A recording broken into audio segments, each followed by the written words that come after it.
Wednesday, March 13th, 2024. This meeting is being broadcast live by Westford Cable Access TV and recorded for playback online. Attendees are reminded that by being here, you are agreeing to your likeness and your audio being captured by Westford Cable TV. So, on our agenda item, the first item at 7 o'clock is open forum. Do any members of the commission have something for open forum? Matt? Just a reminder that annual town meeting is March 23rd at 9 a.m. To be held at the Westford Academy Gym and Performing Arts Center. More information is available on the town's website. I wouldn't do it justice and probably just get it wrong. Check-in is at 8, starts at 8 o'clock. Check-in starts at 8, thank you. The other piece of item I have for open forum is the continued public hearing for 88 Tabnook Road, 334-1845. The applicant's representative has requested a continuance without discussion to the commission's meeting on March 27th, just in the event anybody is here for that. Awesome. Do any members of the audience have something for open forum? So moving on to our other 7 p.m. agenda item, there's a public hearing for Eagle Scout candidate Lakuta, the Lakeside Meadows open space. Under Massachusetts General Laws, Chapter 131, Section 40, the Wetlands Protection Act, and Westford's non-zoning wetlands bylaw, Chapter 171, the Westford Conservation Commission will hold a public hearing on Wednesday, March 13th, 2024, at 7 p.m. in Meeting Room 201 at Town Hall, 55 Main Street, to consider the notice of intent application of Eagle Scout candidate Nicholas Lakuta for the construction of an on-grade boardwalk between the beach and Birchwood Circle within 100 feet of bordering vegetated wetlands and bordering land subject to flooding at Lakeside Meadows Open Space Parcel Q.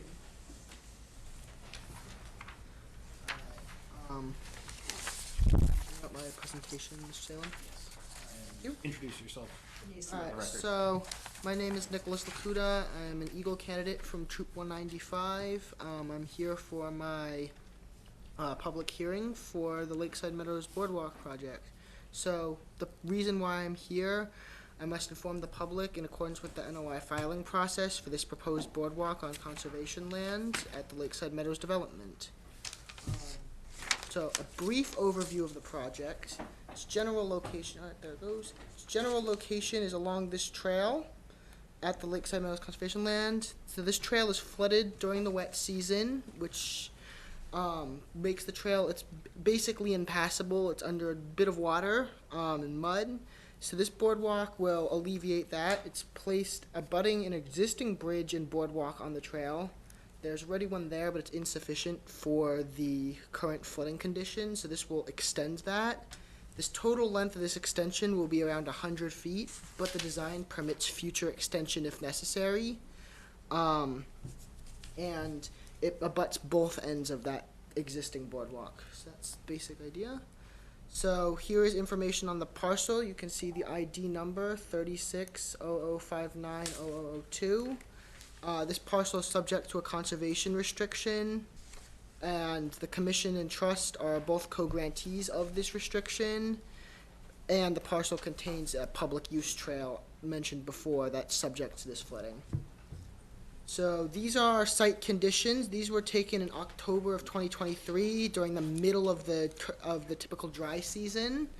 You can see massive amounts of mud and rut. You can see a makeshift boardwalk extension that's been laid down to try to alleviate this.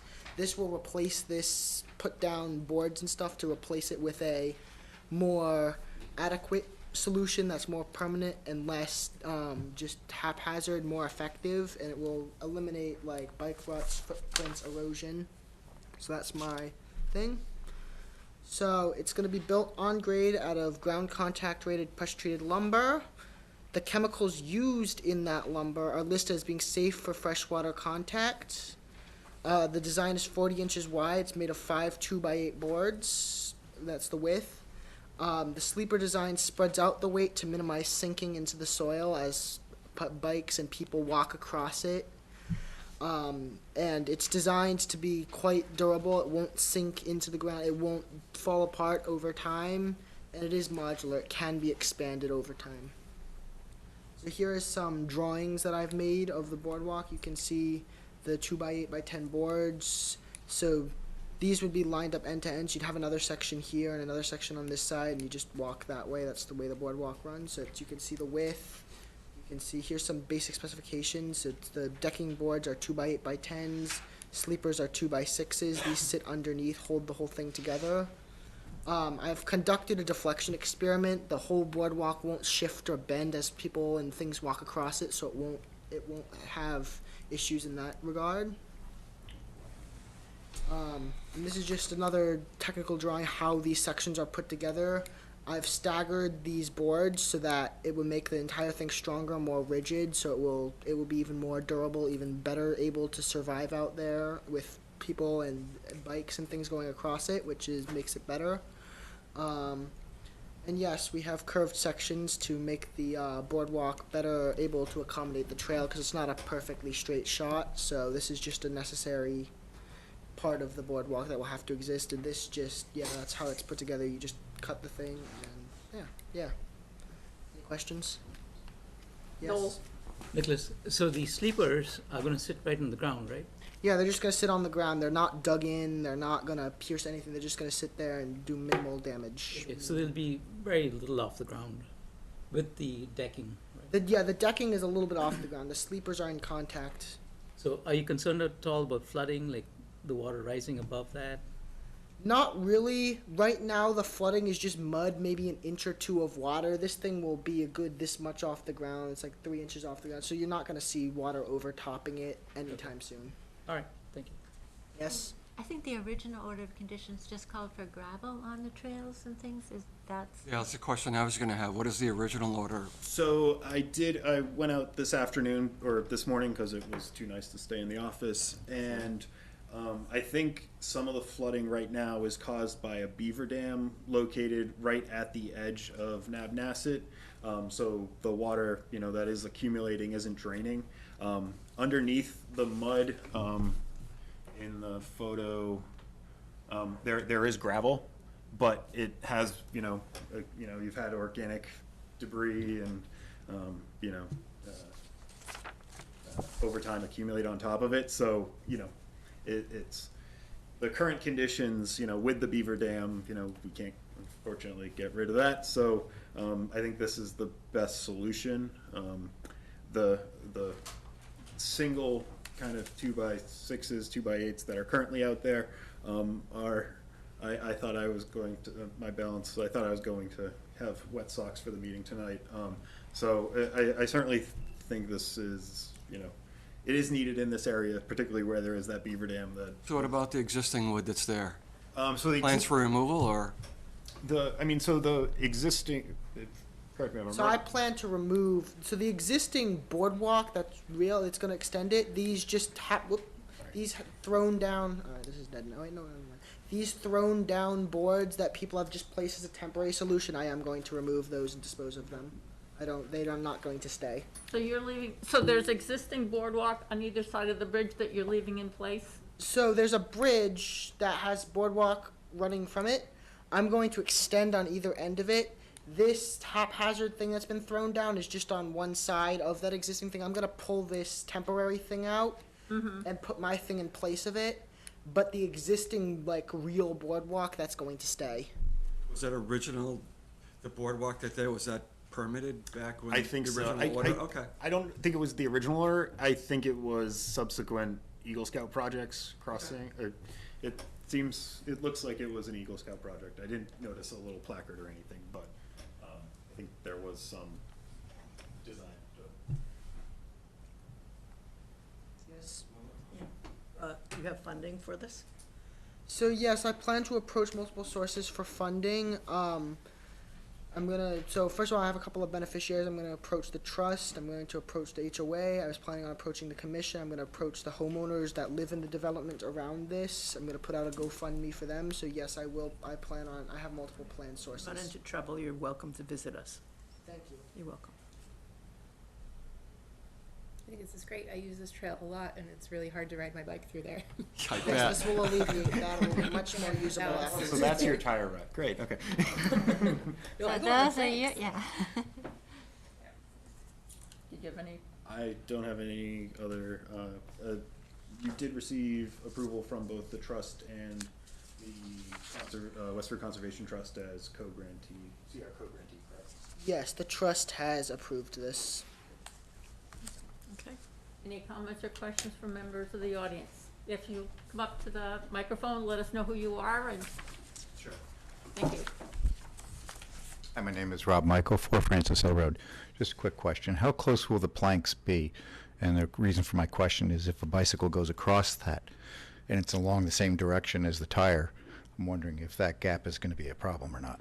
So the spacing between any two planks is going to be around half an inch. No bike Yeah, tire that will won't be a fall problem. between those. Thank you. That brings up a question for me, where your new boardwalk is going to be adjacent to the existing boardwalk on either side of the bridge. What is the spacing that you're planning between the end of the existing boardwalk and your boardwalk? So it's going to sit next to it. It's not going to attach to it. I want to get them close. I'm not going to put them too far away or else there'll be a big mud pit right between the two. Yeah. But they're not screwed together in any way. In fact, if you go back to the photos, this existing boardwalk has some repairs going on the end, so I'm not going to touch that existing boardwalk. I'll let them do their thing. So they're going to be as close together, but they're not going to attach. You can see it's kind of, Okay. they're in the middle of repair work there, so it depends on how they change it. But Yeah, plan I to was get them just close thinking about a cyclist coming along and transitioning from one boardwalk to the next. And then at the very beginning, is there gonna be some sort of a ramp up, or am I gonna have to jump? Since it's only about this tall, you go back to the technical drawings, please. So sort of, I'm not gonna make like a nice like chamfer, but it's gonna have, you can see how the 2x6 hangs off the edge, so you'll have like a step up and it's only about this tall. So the bike will be able to go over it. Anything that couldn't make that jump probably couldn't ride on that trail, so I don't see it being a problem. Okay. Okay, so for example, somebody's going there with a stroller or something like that, It will it'll work. still be easy to. It should work. Okay, Yes. any other comments or questions? If you come up to the microphone, please.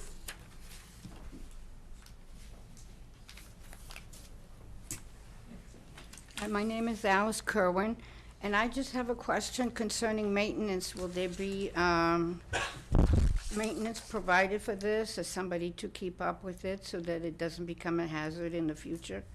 So the boardwalk does not need very much maintenance, but the HOA that's responsible for this development will be responsible for any maintenance should the need arise. Okay, thank Yes, you. It's not just gonna sit there and rot. All right, thank you. So we're gonna need order of conditions for Yeah, this? if the commission would like, I can draft special conditions to consider at the commission's meeting on March 27th. I'd like that. Okay, Sounds good, though. yep. Yeah, it's great. And I have a motion to continue the public hearing to March 27th. So moved. Second. All those in favor? Aye. Thank you very much. So Matt will be in touch with a draft order of conditions. And if you don't have any questions on those, you don't have to come back, but you're welcome to come back. We should review and issue the orders at the next meeting. Okay, thank you. Thank you. Nice job. Thank you, yeah. Yes, Nice job, definitely. Okay, so moving on to our 7:10 PM agenda item. There's a discussion of Brookside Mill Dam removal and Stony Brook flow restoration. Does everybody, you guys have a copy of the presentation? Nope. We got it. There was one that came Yeah, yesterday. yeah. Email though. Yes, Yeah. yeah. There's a presentation and then a couple. No, Oh, I it was didn't- in the email. Yeah, it was in the packet. It's not, we don't. It was in the packet, in the electronic packet. Oh, in the packet, okay. Hi. First, thank you, Mr. Chair and Matt, for having us. My name is Robert Sims, 111 Fowler Road, Northbridge, Massachusetts. I'm a senior engineer with Comprehensive Environmental incorporated out of Bolton, Massachusetts.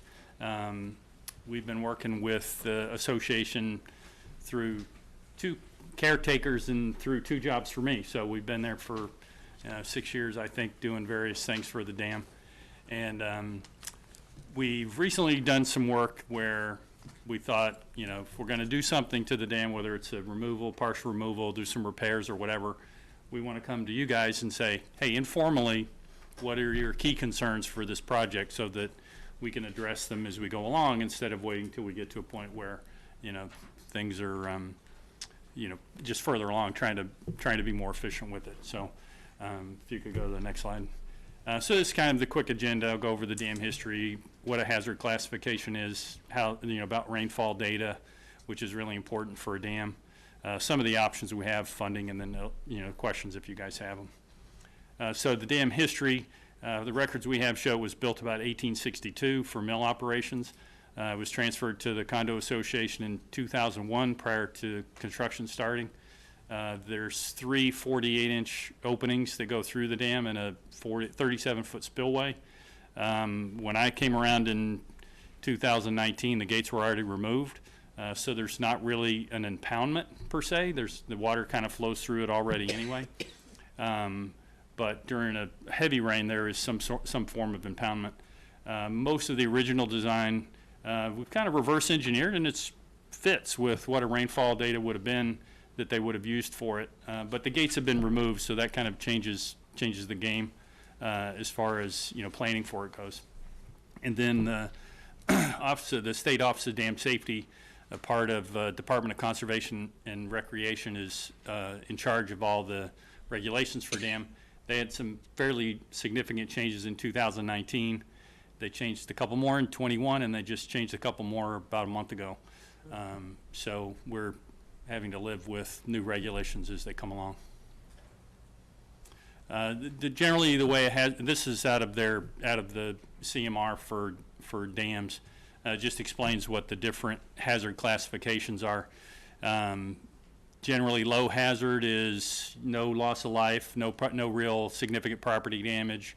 That's a low hazard. They have different guidelines for regulations, and it gets more intense the bigger the dam gets. So significant hazard, which this dam is a significant hazard, is if there is a break, there's a potential for loss of life, and significant property damage. A high hazard dam would be one that both of those, you would have significant infrastructure damage and a high potential for loss of life. And like I said, this is a significant hazard dam. So this is the current condition. On the right-hand side, you'll see the 2 of the 48-inch pipes. One of the third one goes to the right of that wall. Laser pointer. Oh, yeah. So there's one here, there's one here. And then on the other side of this wall, there's one that parallels the wall, goes all the way into the road and discharges out on the other side of the road. We spend a lot of time trying to figure out why they did things. Like, why does that one go the other way? My guess is when they built the dam in the 19th century, they blocked all this off, put the water to go around it, and then built the dam and then opened up the other. So it's kind of like a bypass, sort of. But somewhere prior to 2019 and after 2001, they took these gates off, so the water just flows free. And you'll see on a regular day, there's no impoundment back here. This is all water that's just flowing down the river. And this here is all sediment that built up when those gates would be closed to build up the head so that the water would go through the mill. Generally, you'll find this in every dam. You'll have this big sediment pile in front of the dam itself. If you're standing on the dam and you can see that, it looks like the water's not very deep, but it's just because all this stuff, as the water slows down coming up to the dam, it all settles out. So this is what we've got now. It is a significant hazard dam, and we're trying to do some, we'll probably come back to this picture, but we'll go to the next slide. So the rainfall data, this being a small, significant hazard dam, we fall into the 100-year category for what's called a safe design storm. So a 100-year storm is basically one that would occur every 100 years or have a 1% chance of occurrence. So, you know, how much rain is that? Well, it varies by different agencies. Back when I had no gray hair, it was about, for this area, it was about 6.8 inches. And, it doesn't take a brain surgeon to know that there's such a thing as climate change, and we're getting more intense rainfall than we did before. And now a 100-year storm in this area is about 7.8 inches. So we've added like in 24 hours added an extra inch of rain to that. And in a watershed like this, that means there's more flow. And then this Atlas 14, they also calculate a future, like a future rainfall, and that's, it's shown it's almost 11 inches, which is significant. And we'd say, why is it different now? And I kind of touched on that a little bit. It's basically an empirical graph that, you make. And the fault we had back in the 60s and 70s, 80s was we never changed it. And so we were, in the 80s and 90s, we were designing things with rainfall data that was 30 and 40 years old. So this Atlas 14, and there was some work done at the Cornell Climatic Data Center to update that. And what it did was it changed a lot of things. I mean, you've got somebody here with, it looks like a planning board related stuff. These guys are putting retention ponds in that are bigger now because the rainfall is higher. So the difference, I'm showing here on the bottom of this slide, the difference in what we calculated is a 100-year flow.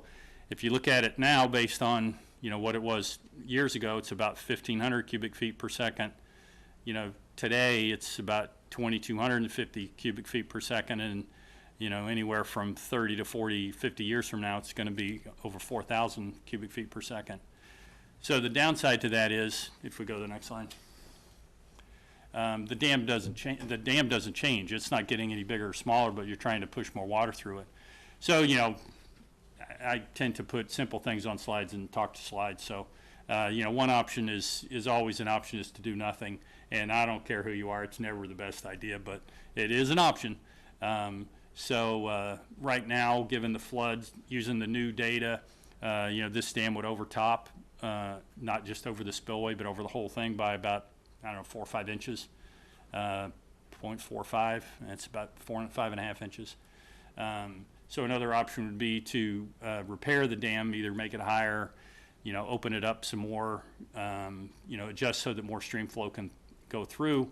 And the other would be to just remove it completely. And there are different things that come with that. We go to the next slide. So this is probably easier on the handout you have. Oh, maybe not. So this shows a cross section of the dam. It's staggered so that it's really fun to model because this isn't, I don't know, it's just a really awkward span. I don't know why they did this. And then here's these 3 48-inch pipes over this way. And again, this doesn't show that other wall just because this was kind of a schematic thing. There is another 60-inch pipe over here that originally came in and went into the mill, but that's been blocked off, and the one going into the mill has been blocked off. So right now, currently the water would overtop this part here, and what we're proposing to do is get it so that it's down in this area and not a real hazard.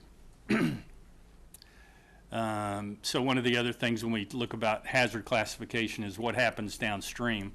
So this is a cross section of the bridge, Brookside Road going this way, and we've looked at, based on the current flood of where was 2,200 cubic feet per second, it comes up and it doesn't overtop the bridge. It's about halfway up to the bridge. I don't even think it gets to the water main that runs through there. So that would be an option for us to pursue a different hazard classification, which would help with what they have to do, and that's something that's on the table. In the next slide. I guess that was okay. So go back to the slide showing the dam. So one of the things we looked at was if you can't change the characteristics of the dam, but you want to make more flow, you can lower the spillway. And I think I figured out why this had these weird drops to it. If you walk out on the dam, you can see big blocks on the other side, and I think what they did was just chiseled them off and pushed them into the impoundment. So what we're proposing to do would be, a little more, thought go into it, but come back, and this row right here is about 2.5 feet lower. And when we put that into the model, that works out really well. It doesn't overtop. It becomes a manageable during the 100-year, the more intense 100-year flood. And it's fairly financially feasible for the association. When you get into total dam removal, now you got to worry about all this stuff. What are you going to do with this? You got to sample it, transport it, in 1862. I mean, this stuff's been there for a while. So if we just take out this row of blocks here, that we're not going to get to an elevation where we disturb any of this stuff. So it can all just still stay there and it won't go anywhere. And it's fine there. Just leave it there. So that's our best option. And the way I've talked to a couple of contractors, and they envision, putting somebody with a jackhammer out on the dam to break these up, having a crane on the bridge and pulling them over, and lowering the thing down. I've talked with Mark Warren of the water department about the water main that's going under the bridge and some of his concerns, and he was okay with it. And then I forget the year, but it wasn't before I was at CEI, but we were part of a project to look at flow restoration in Stony Brook, and this dam was kind of ignored because I think at the time it didn't have the gates on it, but this.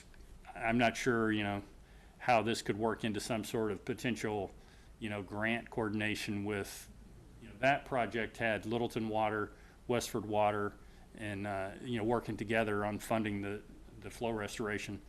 And that would be something that we'd like to do. But to make it so that it doesn't overtop and maintain, some financial saneness, taking the roadblocks off would work pretty well. So, one of the reasons for talking to Matt and coming in was just to say, what are your all's questions and concerns about this? If we wanted to come in and propose, dropping this spillway a little bit.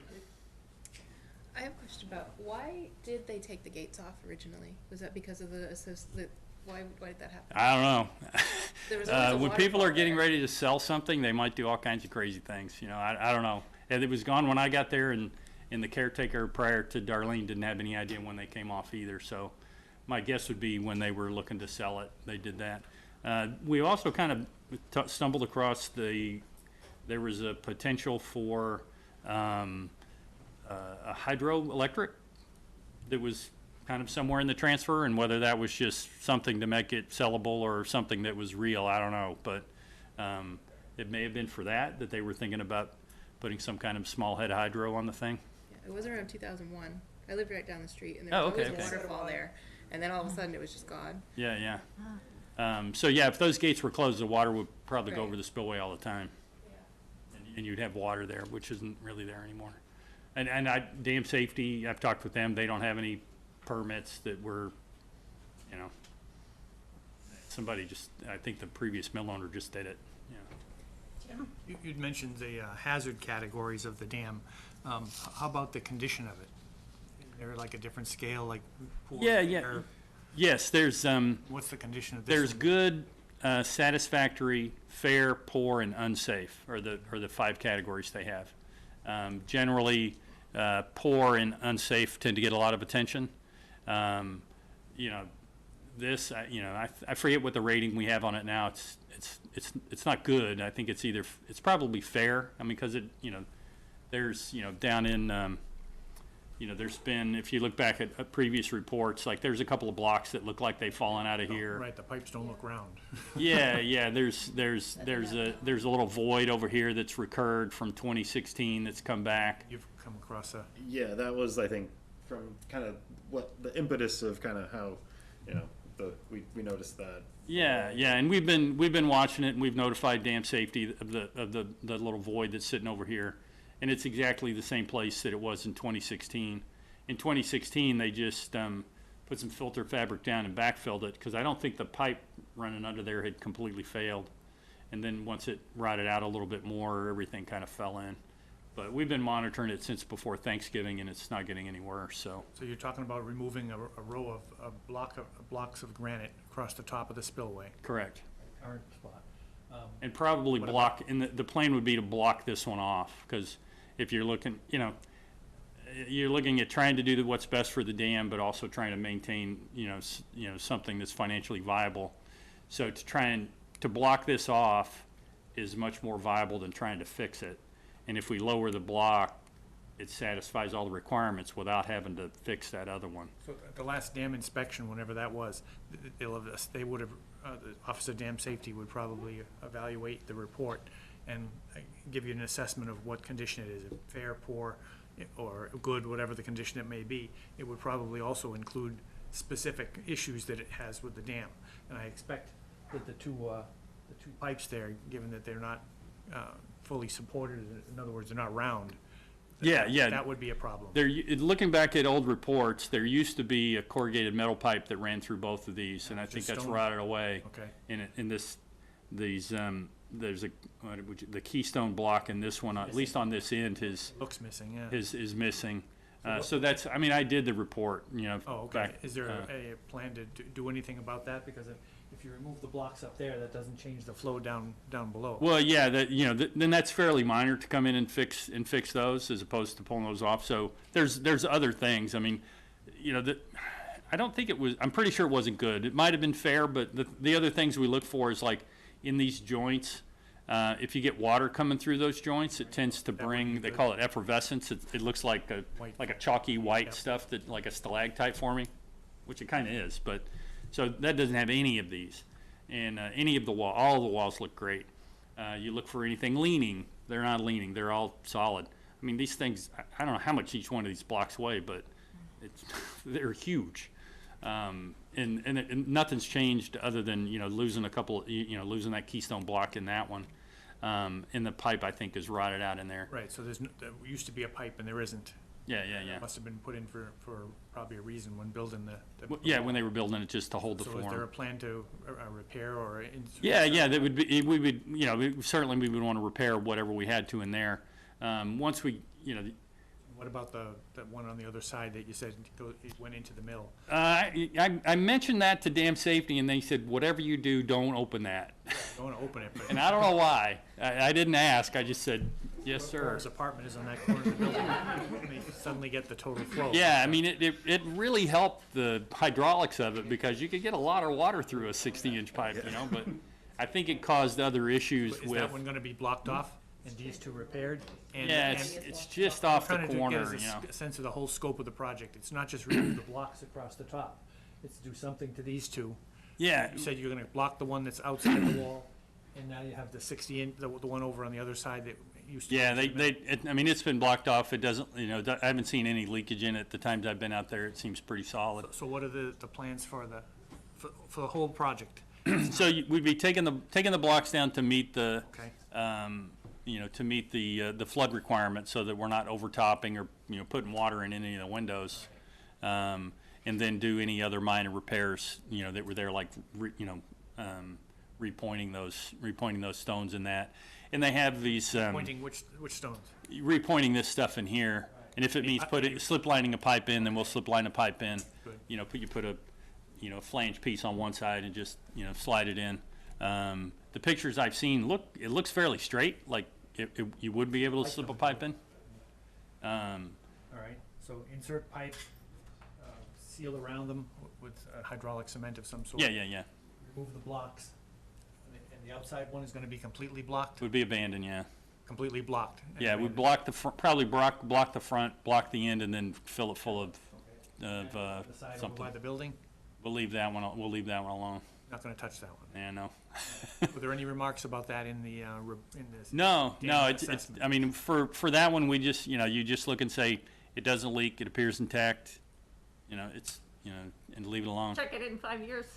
I know, well, yeah, there's a significant hazard, it gets checked every 5 years. Okay. And they're due, so. Is there a downfall to putting the gates back up? So that would. Lowered where the water would come over and then close the gates. Would that? So you put the gates in, now you're gonna have water impounded in the back. You'd have to have management of them, because what we're running into now with these new storm data is it's not just, where's the water when it, what happens to the water when it rains. It's like, okay, if I have rain coming, I have to go open the gates and lower it because it's gonna be really bad if we don't prepare for this volume of water that's coming down the river. And plus, I'm assuming, we studied the flow restoration for a reason. So if you put the gates back up, you might be counterintuitive with that if you're looking at cold water fishery or something like that, if you've got the gates up. I think that was where the notice of intent that the water departments jointly did to kind of restore habitat was to maintain flow throughout this, and impounding sections kind of gets us away from, and at least from my understanding of the state DCR and DEP, they're much more keen on flow restoration than new flow impediments. Yeah, and I went to the Department of Environmental Resources did some work, and dam removal is about $100,000 a foot, and they do that as a structural foot, which is the invert of this pipe to the top of that, and it's like 15.5 feet. So you're looking at $1.5 million to take this out. And there's 35 people that live here, so or 35 units, so it's kind of rough. So we're trying to plan what's best for all those guys. Now, with the increased flow from greater rainfall, is there a risk for erosion of that accumulated sediment? We haven't studied that yet, but I imagine that may be something that dam safety will want us to look at. So. Okay. Yeah, because I'm just thinking, is the water starts to move faster, there's more force. If that pile of silt starts eroding, what are the implications? Yeah, I haven't. I'm pretty sure we have it in the report, and I hadn't thought about that, but I'm pretty sure we have flow velocities in the report, and we can look up and see what that is, and that's Yeah. a resuspension velocity is fairly common. It's like 2.5 feet per second or something like that. So that's something that's doable. We'd be able to figure that out. No? How long do you think it would take to take that top layer off of block? That's a good question. I mean, assuming they can get, people out there that aren't afraid of falling in the water. I mean, by the time you set up, you're going to have some environmental controls, obviously. I would anticipate, if you guys, I would anticipate something like, they have these big giant sandbags that they used for dewatering, that we would line those up along here and on the other side, so that where these guys are working, it's going to be dry, so that if they drop something, they can go get it, rather than saying, oh, well, that hammer just became part of the wildlife or whatever, You don't want to go in that water. There's pretty big snapping turtles in there. Yeah, right. So I would envision, something like that, probably a silt curtain downstream underneath each bay of the bridge, while they're doing that. I think they should be able to get a reach from they may have to break them into smaller pieces to get them off, but I would think probably the setup and the mob and demob would take as long as the work, a couple months maybe. That long? I'm trying not to give you something that's too short, And if you figure 2 weeks for setup and a month for the work and 2 weeks for takedown, because it takes a lot to put those sandbags are like 4 tons of sand in a bag. It takes a lot to set those. The reason I'm asking is just for argument's sake, why wouldn't you take off another layer then, or another row? Well, then you get into your question about the velocity stirring up this stuff. From what I can tell, the elevation of all this is below that. Okay. Is below that. So if we go down another row, now you're You're more likely to stir that stuff up. We don't really want to. And I would guess in that $100,000 a foot to take it out, I would imagine that stuff is a pretty sizable, sediment transport or removal. I have seen projects where they've tested the sediment and it's fine, and I get goosebumps thinking about the video I saw of where they projected where the sediment should have been if the dam hadn't been there. And when they systematically took out portions of the dam and then went back and checked, it was right where they had predicted it would be. The sediment had distributed downstream and made different beaches and whatever. It was in Oregon. That's really cool. Yeah, it was really cool. But yeah, no, I think we'd want this to all kind of stay there, and like you said, if keep the velocities down. So I think taking another one down might impinge on that, but I don't know for sure. But that would be kind of my off-the-cuff guess that would happen. Would this take care of the next, whatever, 30, 40 years? So. Well, hard to tell. I think the future data, I've seen numbers for that being 2050 or 2070. So we're talking, 50 to 50 years, and maybe by then, if any of us are still around, maybe we've solved some of the problems and we don't have, climate change is kind of reversed a little bit. That'd be nice. I don't think so, but. Yeah. So that would be kind of our process, to think that we're So sandbagging that's your this. preferred process, just to remove those blocks and do what you need to do? Yeah. And as far as conditions that you guys would have, like when we go to, we would use those bags to move our way across. Like if we probably work here first, on that first, and then on the spillway first, and then we could sandbag the other side to fix these and abandon the other one and have some sort of pump system or siphon or something to carry the water over the, over the lowered spillway. You said it was about a 2-month window. Probably, yeah, that's pretty reasonable. I haven't done a cost estimate yet either. I've tried to meet out with a contractor and have been unsuccessful this winter, so they're busy. Any comments or questions from members of the audience?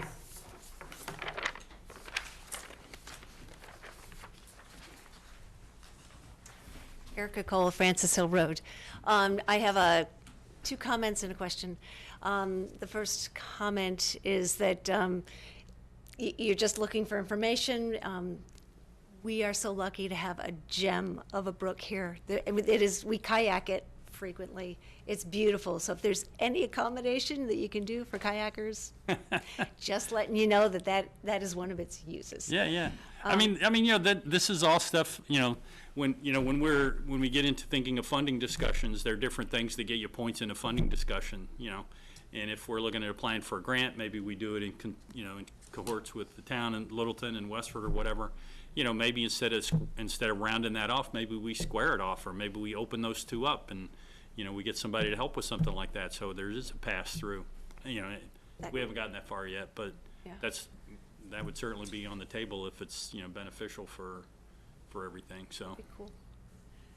The other comment is that we used to live in a floodplain, and it is certainly interesting that the levels will increase, and that's certainly true. What we also noticed is that there is more often that you will get that 100-year flood more often. Granted, it's if you change the level, then maybe it's actual 100-year flood. But what we saw was that they were always underestimating. Yeah. And so that just something to keep in mind is that there may be more onslaught.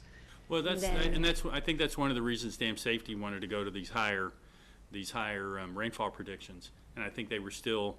I can remember going to planning board meetings in the 90s where they were still using this information from the 60s, and I thought about it because I'm kind of a weather geek, but nobody ever changed anything for a while. And then when they finally did, they were like, "Oh wow, a 100-year storm is almost 8 inches now. Holy cow!" and I'm sitting there like, "Yeah, So Yeah. so it wouldn't surprise me that they haven't. That it's gotten worse and they haven't changed. There is a process you can go through with FEMA to get that changed, and you have to do the hydraulic analysis like what we did. And they do publish the changes they make, and some of them are minor and some of them are kind of major, but it is there. One of the things that we have here that probably lessens it a little bit is on the other side of the railroad tracks from right down here. The other side of that, there's a pond over there, and there should be 3, we modeled it because that's the way the mapping shows, there's 3 pipes that carry water from that over, Well, I also saw these nice big fat trails in the snow that went from one side to the other, and I think the beavers have taken care of those 3 12-inch pipes that run across from one to the other. So there's probably a 7 to 10 foot difference between the water level here and that pond. So, you know, the pond actually provides a little buffer, you know, so it, you know, even though we're saying 2,200, you know, cubic feet per second, I think it'd probably be less than that, just because the beaver dams are on a part of the watershed that would be, you know, we're pretending like they're not there. So whatever feeds into that pond, we're assuming it would come into the river, but it's kind of not, so. My last, I have a question. So, and it's kind of a bit of an engineering one. If you're taking off those top 2 rows, and I can even see here that they're a little bit different color, and what, do we understand the implications? I mean, just because, you know, if you have the capstone on a bridge, it could have extra sealant. I don't know what they did back then, but it's held up really well. Yeah, right. Right? And if you start taking that off and you're begin eroding what was, because if I'm catching you right, this is supposed to allow overtopping, but at a lower level than would impede. Correct. Okay, the buildings. Yeah, so if you start eroding the top that wasn't intended to ever see light of day, could we see the bridge come down sooner than we anticipate? Like, you know, I don't know, in the next few years, so that this would be one of the things, you know, inappropriate the thing to flow do. velocity that we got back to is one of the things we look at, because you have, on the downstream side, like where this comes over and splashes in, this area is called a stilling pool, and it's actually deeper than it needs to be and everything else, because, you know, velocity is flow over area. So you just make the area bigger and it slows the flow down. So that's why this is so wide, and it's always so pretty much still in this area, because you're allowing for that. You want that to slow down. It's like I was a scuba diver for a while, and if you go under a railroad bridge, they're always deeper than any other part of the river, because they know they made it deeper and it slows the water down. So they don't get what you get on the side of a pedestal or in a ridge is call it scour. So as the water goes around something, it'll take a hole out on the other side. So, you know, we look at velocities through all this to make sure that that scour doesn't happen. But I think when you take the top row of blocks off, if there's any material that was kind of serving as a grout between that and the layer below, you'd remove that material as well? Oh, yeah. It would, you know, we would make sure that there, you know, when we take that off, there's not a bunch of, you know, junk left to wash down into the river. There's nothing, we have a new top that's just rock. Just rock, yeah. And mortar and whatever. Well, no, the mortar between the 2 blocks would be part of what was removed. There's other, they have products that you can put on, you know, let's say it's not exactly smooth and you'd like it to be smooth. They're concrete products you can put on, they trowel on to smooth it off. And if that's viable, that's what we do. But, you know, that's what they're meant to do. So they're pretty hardy for things like that. But So that would be when we actually get into planning what the work will be, that will be a level of Yeah, detail that'll that be on will the come out. table. That'll be 'Cause all on the this table is for just an that. information Yeah. presentation. This is not actually a And proposed actually- project yet. Yeah. But that's All part of right, the purpose was, you yeah, know, just we can address things like that when we're thinking about what we need to do. And I'm also just thinking of the added compression from the weight of the rocks, and that's, you know, I don't know. Yeah, well, you know, the have way to I think look at about it. these is, you know, this thing's been here for 160 years and it hasn't gone anywhere, so. Oh, that's what I'm saying. If you remove a third of it, then it's, I don't know. Oh, yeah, no, it'll be fine. It's not going anywhere. Thank you. Been good for the 55 years I'm there. 55 years. Okay. So, are there any next steps? So next step for us is to, you know, get a cost estimate on the recommendation we have. We have to submit the hydraulic report to dam safety and make sure they're cool with it. There's some fine tuning we, you know, need to do with that. But that's pretty much ready to go. Next step would be them to approve what we've, you know, talk about lowering the spillway and eliminating the failing pipe. Get them to approve that, and then we'd start looking at funding for, you know, funding sources like, you know, start begging. And, you know, we'd like to have, you know, some sort of cooperative with somebody to help, because there are not a lot of grants for private entities. They're usually, you know, nonprofits, watershed associations, or cities and towns. So I know the flow restoration study was done that way, so we're kind of hoping there, you know, might be something like that, you know, we can coordinate on, so. I think it would be cool. It would satisfy the goal of the flow restoration and, you know, keep the dam safe and stuff, so. Yep. So, thank you for the information. Yeah, yeah, you're very welcome. Thank you for the time. Interesting. Appreciate it. This guy does well. He was Thanks. Best. great to work, Matt was great to work with setting up for this, so. Appreciate it. Glad you know what's on. Okay, moving on to our 7:40 PM agenda item. It's a public hearing for 60 Pleasant Street. I will be recusing myself. Under Massachusetts General Laws, Chapter 131, Section 40, the Wetlands Protection Act, and Westford's non-zoning wetlands bylaw, Chapter 171, the Westford Conservation Commission will hold a public hearing on Wednesday, March 13th, 2024, at 7:40 PM in Meeting Room 201 at Town Hall, 55 Main Street, to consider the notice of intent application of Marisha Taylor, 60 Pleasant Street LLC, for the demolition of an existing dwelling and shed, abandonment of the existing septic system, and construction of a new dwelling, shed, septic system, and associated utilities within 100 feet of bordering vegetative wetlands and bordering lands subject to flooding, 60 Pleasant Street. Good evening. My name is Paul Campbell from Chess Engineering. I'm the surveyor and engineer of record here representing the applicant, Marisha Taylor. To my right is Joe Orzel of Lucas Environmental, who is our wetland specialist. So this project is a single-family home construction and placement of a septic system within the conservation jurisdiction area. 60 Pleasant Street is a 10-acre piece of property on Forge Pond, and all the work is happening within about a half acre of the site. So now I'm going to turn it to Joe, who's going to speak on the resource areas and the ANRAD that we filed previously on this property. Sorry. Hello. I'm just going to briefly go over the resource areas that are present at the site. As Paul had mentioned, there is a order of resource area delineation that was issued in August 25th of 2022, confirming the delineated wetlands as shown on the plan. Wetland resource areas that are present on the site include inland bank along the pond, DVW, which is a long portion of the pond. I can. Okay.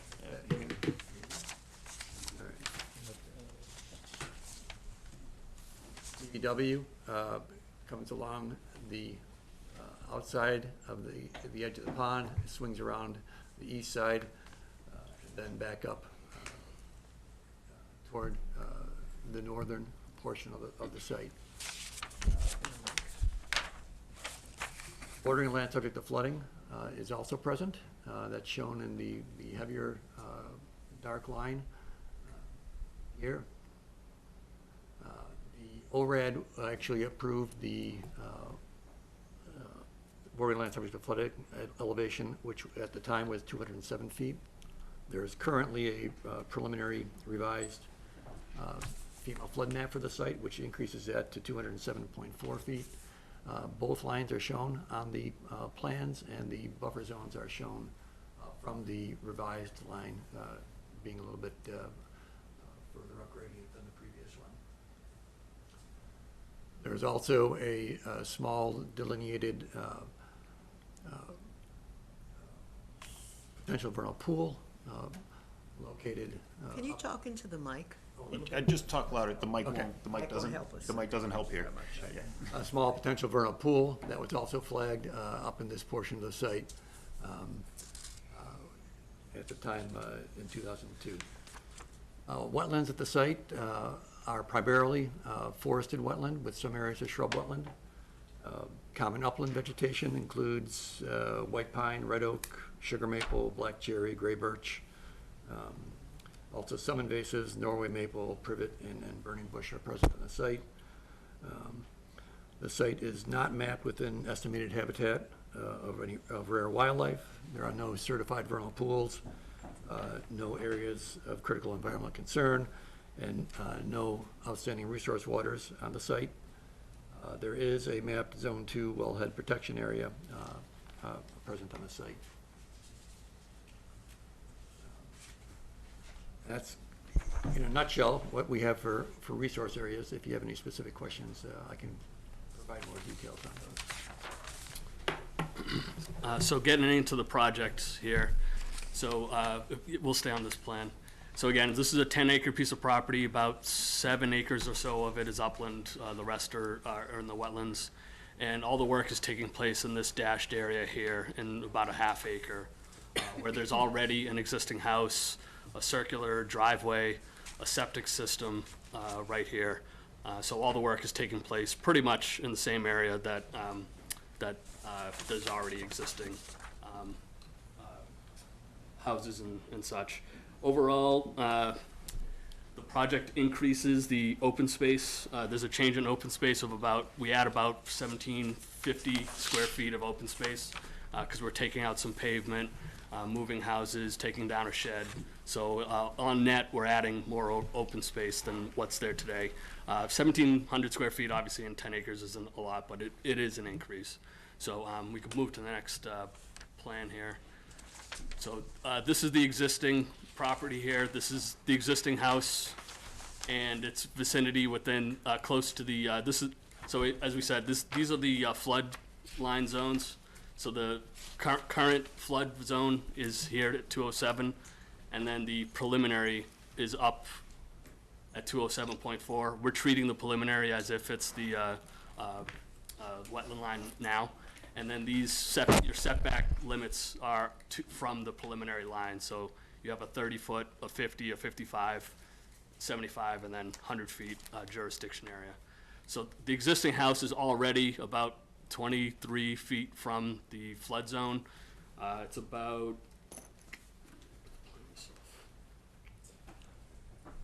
71 feet from the bordering wetland, and it's about 167 feet from the flood zone. The septic system here, it's a 450 gallon per day system. It's about 20 years old. It's located within 100 feet of the wetlands already, and it's well within your 100-foot jurisdiction area. So, and then there's And how old do you think that is? It's 22 feet, 22 years, something like that. It was 2000. So how would we have allowed that? It might have been flagged differently. Or, Yeah, I can certainly check the Yeah, Board of I Health was gonna records. say, but- on a property this size, it wasn't maximum feasible compliance, so, Right, yeah, I don't know what the, well, okay. Yeah. Can we move on? Yep. And- Yeah, And no to the problem. new building, I'm really not, what I'm really interested in Yep. is seeing how, okay, this is existing. Yep. Let's see what's new. Sure. Let's see what trees you want to move down. Let's see what your setbacks are. Yep. And then we can tell you what we like and what we don't. Sure thing. So we're proposing a new house, which is slightly bigger than the old one. A new garage here with the walkway. We're removing the circular turnaround, and we're going to be loam and seeding that, so that's where we get our additional open space. The septic system, which was right around here, within 100 feet of the wetland, we're moving it here, and it's more than 100 feet from the bank, more than 100 feet from the wetland, but it is still within your jurisdictional 100-foot zone from the flood zone. So your regulations say the septic system can't increase in capacity. The existing system, per the Board of Health records, is 450 gallons per day. This has been designed for 440 gallons per day, so it's no increase. So we already wouldn't allow this because he's closer to the wetlands now with his revised, with his leaching field than he is. So he's not doing maximum feasible if he's further away on this one. not to. I guess that's what I'm trying to understand. Again, the existing was, Right around here. He said it was well within the, right, Yeah. and so it's. so I'm trying to see how, what. Right, so it's 65 feet to a bordering vegetated wetlands. And the new one's gonna be, 40, approximately. To the wetlands, 150. It's 155 to the wetland and 41. and he's approx- measuring it from the flood, or To the floodplain, to the, not typically used to seeing that way. it, again, Yeah, I it's get it. also, up in gradient from the floodplain. So, it's changing it to, where's there a greater risk of impact to, and have you submitted anything to the Board of Health? Yeah, we submitted it to the Board of Health. So the Board of Health, their regulations are outside of the flood zone. So that's flood zone here, it's outside of the flood zone, and outside of 100 feet from the bank, outside of 100 feet from the wetlands. So this was built to new construction standards. That's a Board of Health standard, but this is further away from the wetland and from the pond. This than is exists. traditional, Yeah. So, right? Yep. 4-foot groundwater separation. Yes. No Presby, no, yeah. Nothing Standard. Yep. Pipe and stone. Nothing fancy, Nothing fancy. no, yeah, okay. No, we have 10 acres. This is great sand. Yeah. The whole site was pure sand, very, very well draining. What's the gradient then? So on the next slide, we have the grading. So the only work that's happening within 30 feet of the flood zone is some grading here to make the septic system work. Our house and the septic system get no closer to the flood zone than the existing house was. We actually get further away from the bordering wetlands up here and the bordering wetlands here, and then we get further away from the bank. So everything's moving further away from the resource areas, and we're no closer to the flood zone than existing conditions were. There's no change to the flood What's the zone. slope? It looks like there's 5 feet, This is a 3-to-1 slope. 215 down to 210, right? Yeah, so this has to be graded for breakout for the septic system, and then it's 3-to-1 slope down, and we stop the slope right before the flood, so there's no filling in at the flood, so there's no impact to the flood zone whatsoever. So some trees are being removed here? Yes, so the owner of the property had a arborist do a report that was part of our application, who inspected the health of many trees on the site. Some of them were in this area where we're building the septic system. Some of them were not. The trees that were being removed are on a plan 2 sheets up. But so we identified the trees that the arborist or us needing room for the septic system grading are going to remove. So, some of them are dead, some of them are dying, and then some of them are not. But we're Are proposing. there any beyond the I mean, typically, if it's within an area where you're gonna have your leaching field, get that.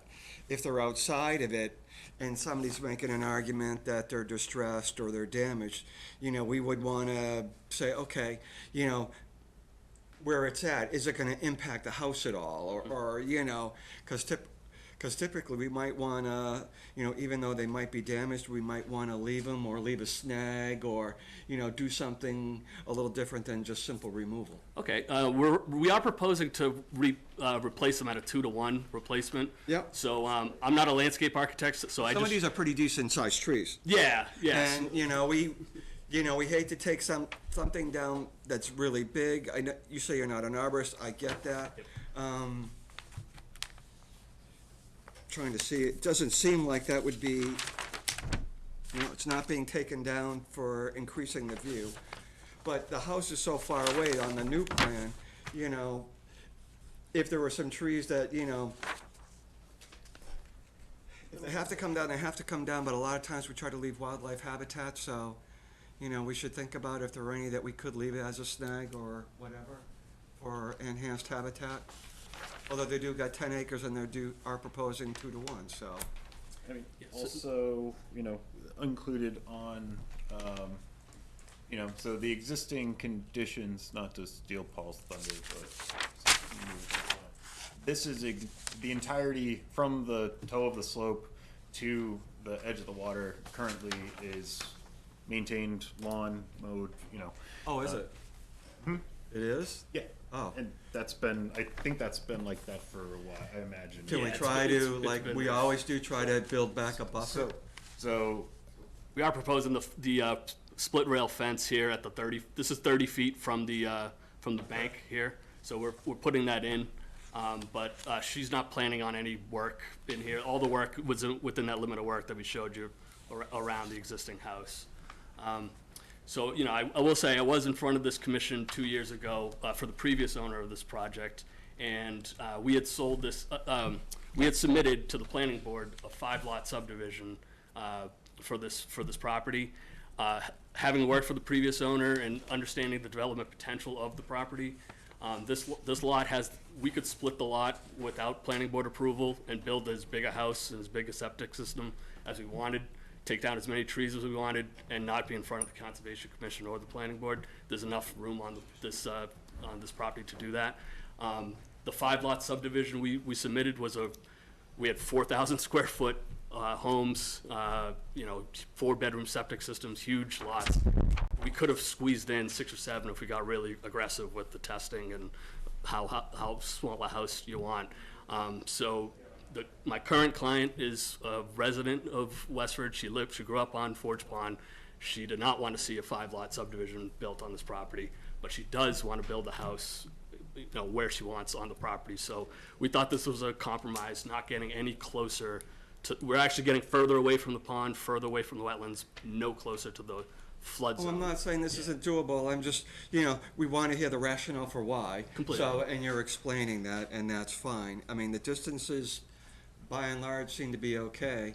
It's just a matter of, some of these, loose ends, like, disposition of tree, pretty much. I mean, and again, we're increasing the buffer to, again, and that's something wanted to raise, dock area, if that's of interest or not, or, it can be renaturalized now, and then a future homeowner, if there's a interest in a dock, pursue that. Just raise the question before we, So, you're talking about like a boat dock on the boat dock, pond? Yeah. I don't think she has any plans for anything on the water now. Yeah. No, that's the question now. No. Yeah, if they wanted a pathway or Right, whatever, so we can accommodate that in an order of conditions. Yep, that's completely, I'll put that down as a note.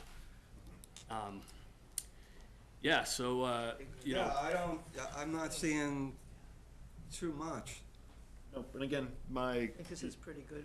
when I reviewed an initial draft of this, it was the 5 houses. my concern was that that was before the planning board, but for this itself was that there are the existing septic is within the buffer, and it's a value. The commission needs to make a value judgment on, is it better to be closer to one resource, a resource area, the flood zone, or with jurisdiction under the bylaw itself, as opposed to being closer to the BVW, which in its existing location, which is jurisdictional under the act and the bylaw. I mean, and the designs compliant with Title V. Yeah, new construction. So, we submitted. The interests of the act are protected with I think this is septic systems. As long as we just explain it, so somebody doesn't come back and say, hey, I seek the same accommodation, and I'd be like, well, here's why we issued that and granted that accommodation, and you don't meet those, provisions or circumstances. Sufficient findings of, for the commission to Well, consider. Jim keeps on pointing out small shortcomings in the order, so I want to make sure that we tighten them up, No, I think And part of that is just, maybe providing, a little more, discussion about why we're allowing things to happen the way we do. Because sometimes it doesn't seem to be getting captured. So last couple things just to add. In terms of the tree replacement, we just showed them graphically, but I know my client would be amenable to replacing them anywhere you think would make sense on the property.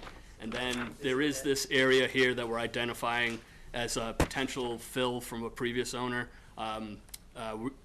When we were in front of for the ANRAD and doing the preliminary for the previous owner, we were talking about restoring that, removing the fill and restoring the wetland there, and the current owner has agreed to kind of do the same thing, so. Okay. And there's no stormwater requirement, just to get that on the record too. This is under an acre of disturbance, so local bylaws is 1 acre disturbance, and state doesn't apply to single-family home construction, not yet. New rules in the works. Commission have any other questions or comments? Questions from the audience in regards to this notice of intent? draft special conditions for the commission's consideration at their March 27th meeting, if That's that great. sounds good. You available for that meeting, or? Yes. You know, I guess if you're good with the orders, you don't have to show, or if you have, you know, but. Sure. And that was for the 28th, you said? 27th. 27th. 27. So I'll just continue the public hearing until the 27th of March. We don't put a date on it. Or do you want to put a time on it? No, no time. No Just time. to the Right. meeting on the 27th. Can I have a motion to that effect? So moved. Second. All's in favor? Aye. Aye. Thank you very much. Thank you. Thank you.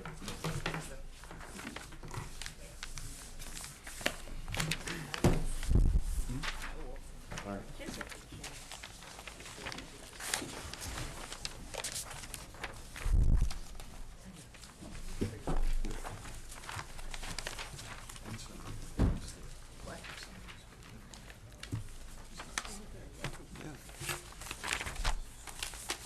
So moving on to our 7:50 PM agenda item, it's a continued public hearing for Yang, 88 Padmick Road. I received a request from the applicant's representative this morning, requesting the public hearing be continued without discussion to the March 27th meeting. I have a motion to continue the public hearing to March 27th. So moved. Second. All those in favor? Aye. Aye. Moving on to our 8 PM agenda item, it's a public hearing for Bayflow LLC, 68 Concord Road. Under Massachusetts General Laws, Chapter 131, Section 40, the Wetlands Protection Act, and Westford's non-zoning wetlands bylaw, Chapter 171, the Westford Conservation Commission will hold a public hearing on Wednesday, March 13th, 2024, at 8 PM in Meeting Room 201 at Town Hall, 55 Main Street, to consider the request for determination of applicability application of Bayflow LLC for the abandonment of an existing septic tank and leaching area and installation of a new septic tank and leach field within 100 feet of bordering vegetated wetlands at 68 Concord Road. Good evening. My name's Dave Terry, and I'm the applicant's representative for 68 Concord Road. What the applicant is proposing is to, the house has recently been purchased and it's going to be renovated. And he has a Title V failure on the septic system, so he's proposing to install a new, remove the existing 1,000-gallon tank, install a new 1,500-gallon tank and a 1,000-gallon pump chamber up to the leach field. The existing leach field is between the proposed, in that area right there, it's to be abandoned in place. The septic tank is right behind the house, and the new tank will go in front of it and the pump chamber after it. There's a temporary storage area just to the east of the proposed leach field. All work would be coming from the driveway off of Concord Road. There's minimal clearing required, and because it's a raised system, that we're not anticipating much temporary material. Surplus material will be removed from the site. With that, I guess I'll leave it open to questions. Any questions from members of the commission? So you say it's a raised system, depth to groundwater? Yeah, the existing house is on a slab, and I believe the existing house was built sometime in the 90s, so it might have been prior to the current Title V.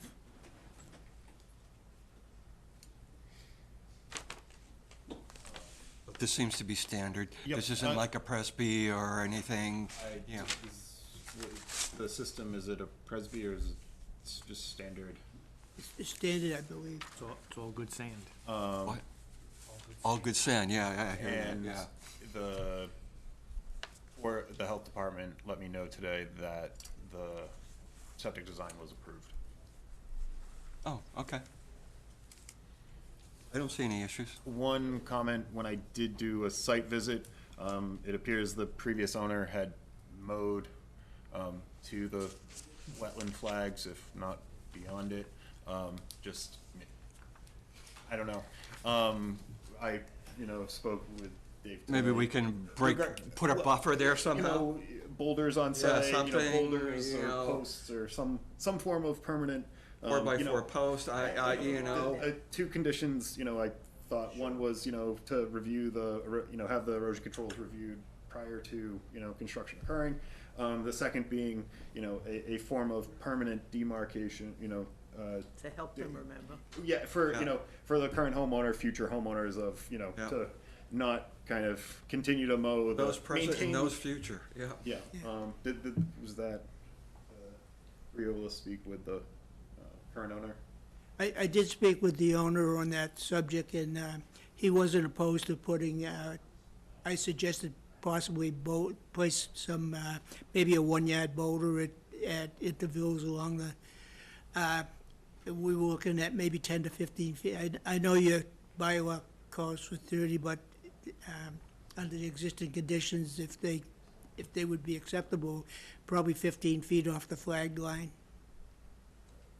So the intent of the boulders is so that a lawnmower, you could not go between them with. So he wants to give a 15-foot buffer between what he's mowing and the wetland edge. Right, yeah, Okay. the wetlands edge and the new, Right. edge of maintained area. Yeah. Okay. Which, Right now, I don't have any.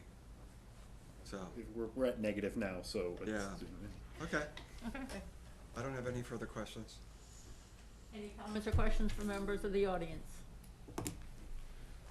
Okay, so Matt has given us, 2 conditions that he's recommending. Can I have a motion to issue a conditional negative determination of applicability? So moved. All those in favor? Aye. Aye. Can I have a motion to close the public hearing? So moved. Second. All those in favor? Aye. Aye. Thank you for your time. Thank you.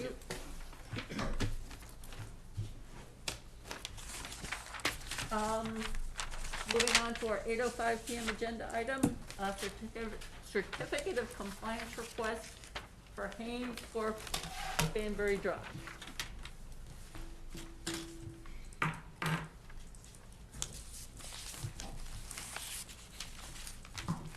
This project was completed in 2000. State your name for the record.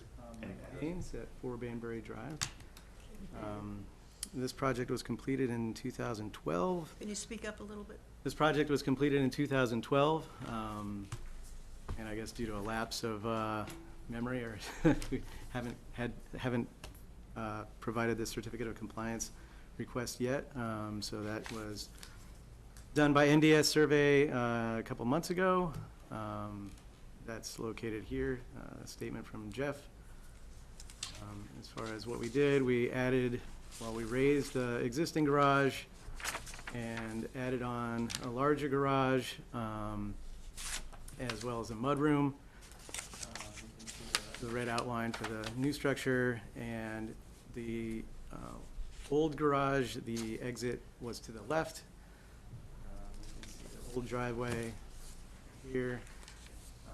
There was a analysis of alternatives done as far as building the garage and having the exit for the garage go to the left, and keeping that existing driveway as the only driveway, but that would have encroached on some setbacks.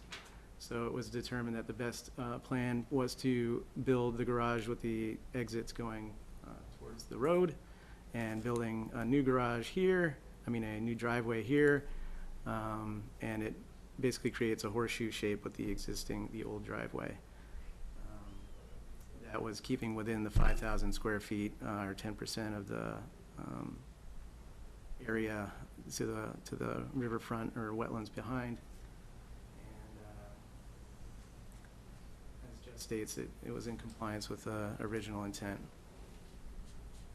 So he's in compliance with what he was supposed to build? Yep, as noted in Jeff's letter, there is a timber, probably 2-foot tall timber retaining wall to the rear of the garage area.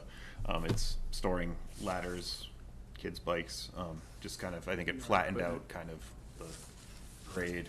It's to the pretty close to the 30-foot no disturb, but it's certainly a French stone drain was proposed off the driveway. Right here.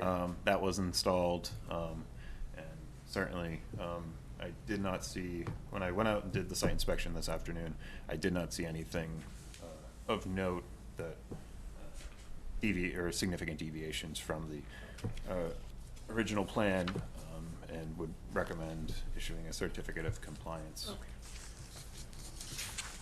You want a motion out of that fact? Can I have a motion to, I look at you and it looks like you're gonna ask another No, question. I'm waiting for you, 'cause I'm waiting. That's fine. You can have a motion to issue a certificate of compliance for 4 Banbury Drive, DEP file number 334-13548. So moved. 1548, just for the record. Second. I said 135. Oh, I'm sorry, 1548. Okay. So we have a motion, we have a second. All those in favor? Aye. Thank you. I'll be in touch. Moving on to our 8:10 PM agenda item, it's a certificate of compliance request for Orton, 42 Lawson Road. I performed the site inspection today. One point of deviation from the approved plans, there was one order of condition that subsequently was amended twice for the installation of a dock, and then the removal of a couple large pine trees requiring the planting of additional native species. In the letter provided by the homeowner, they noted that they planted some redbud and a Japanese maple. Japanese maple isn't a native species and was inconsistent with the plan, the native species originally proposed. On the site visit this afternoon, the Japanese maple is largely dead. There's a couple little shoots, and so the property owner will be planting a red maple in the upcoming, prior to the next meeting, and we'll be following up at that meeting and, requesting Okay, so the we'll hold this. certificate of compliance at that time. So if we table this. Table it for now. Table it until compliance Okay. is achieved. So no action taken at this time. Okay, moving on to our 8:15 PM agenda item, it's discussion of a draft enforcement order for Hill, 50 Lake Shore Drive South. Good evening, everyone. Peter Blaisdell, engineer for the applicant, Mr. Hill, to my left. And when we last left, we were gonna just take a little time to go over it with Mr. Hill, and I believe the commission just wanted to discuss, and Matt's been great, was going back and forth with us, so. So I provided a draft enforcement order, additionally included correspondence with the applicant's representative, on behalf of the applicant, seeking to retain the existing blocks, stairs up from the water due to health concerns. Wanted to get the commission's thoughts on that,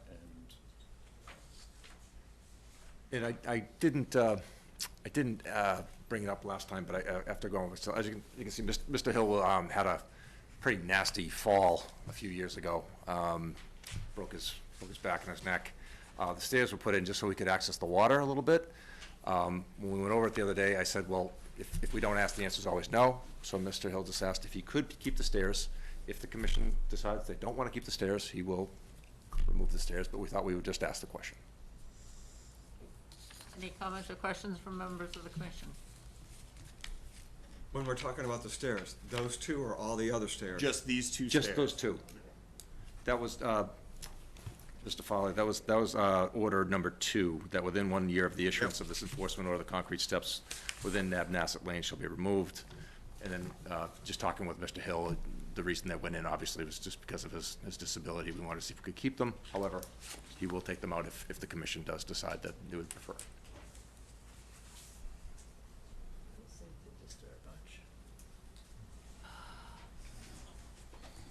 Other than that, everything else he's agreed to, and we'll take care of it.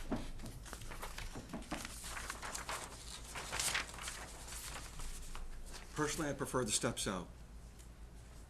And the other question is, are there any other mechanisms that are in place that would make it easier? You know, is there anything beyond, besides steps that would make it easier for somebody with mobility issues to get into the lake? You know, I'm thinking a request to put in some kind of a dock or whatever.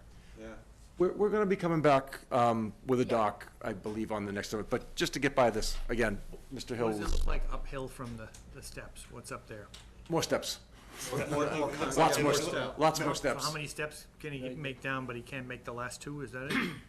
Oh, no, this is so you can get down from the concrete pad down Right. another two There's steps there's into two the lake. steps into the lake. Yes. But there's all these steps. No, but it's the drop from the last step, so Right. This. It looks like This the is bottom step probably is partway in the 3 sand. feet.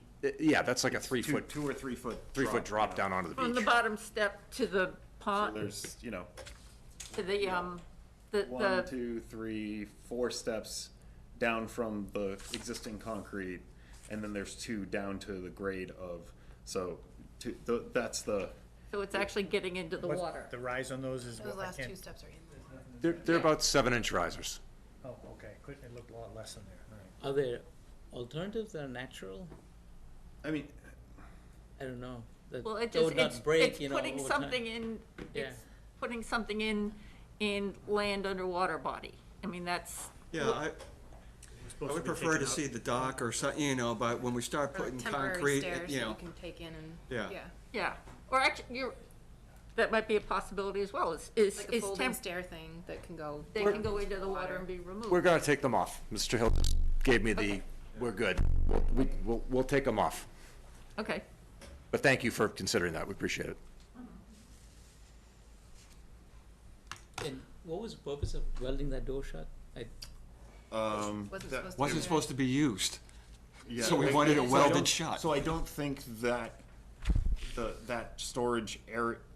that Wasn't approved. Yeah, the entirety of, you know, that whole thing structure, was yeah, not the wall of approved. the structure was not in the original. He's gonna have it welded Right. shut Yeah. better. So that's why it's being welded shut. Okay, okay.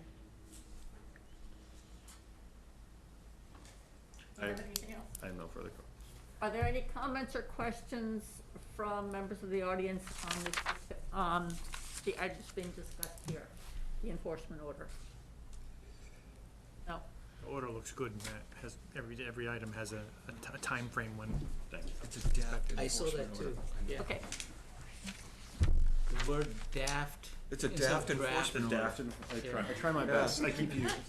Not to bring No need to be insulting. Matt. I said I do a good job, and then I just. Yeah, see the desk. spell check to pick that up, you know? So your Microsoft Outlook has a spell check. I would put it in for budget. That's funny. Spell check wouldn't catch it. No, No. too bad. Oh, because it's a word. Yeah. That's true. Okay, so for all set, can I have a motion to issue the enforcement order as written by Matt? Second. All those in favor? Aye. Aye. Thanks, everybody. Thank you. Thank you for coming back. And we'll be in touch with Matt when these things start happening and report back. Excellent. Thanks, everyone. Yep. Thank you. Have a good evening. Okay, moving on to our 8:20 PM agenda item. It's a certificate of compliance request for Ryan Development LLC, 364 Littleton Road.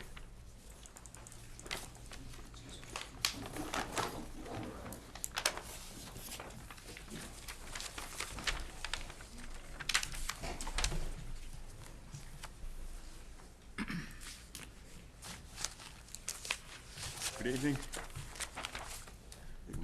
For the record, Attorney Kevin Erickson, with me, Matt Waterman. I'm sorry, you did read the agenda item already, right? All right, sorry, I wasn't sure if you. That's why I was. We were moving on in. So we're here requesting a certificate of compliance for an order of conditions dating back some time ago. 87.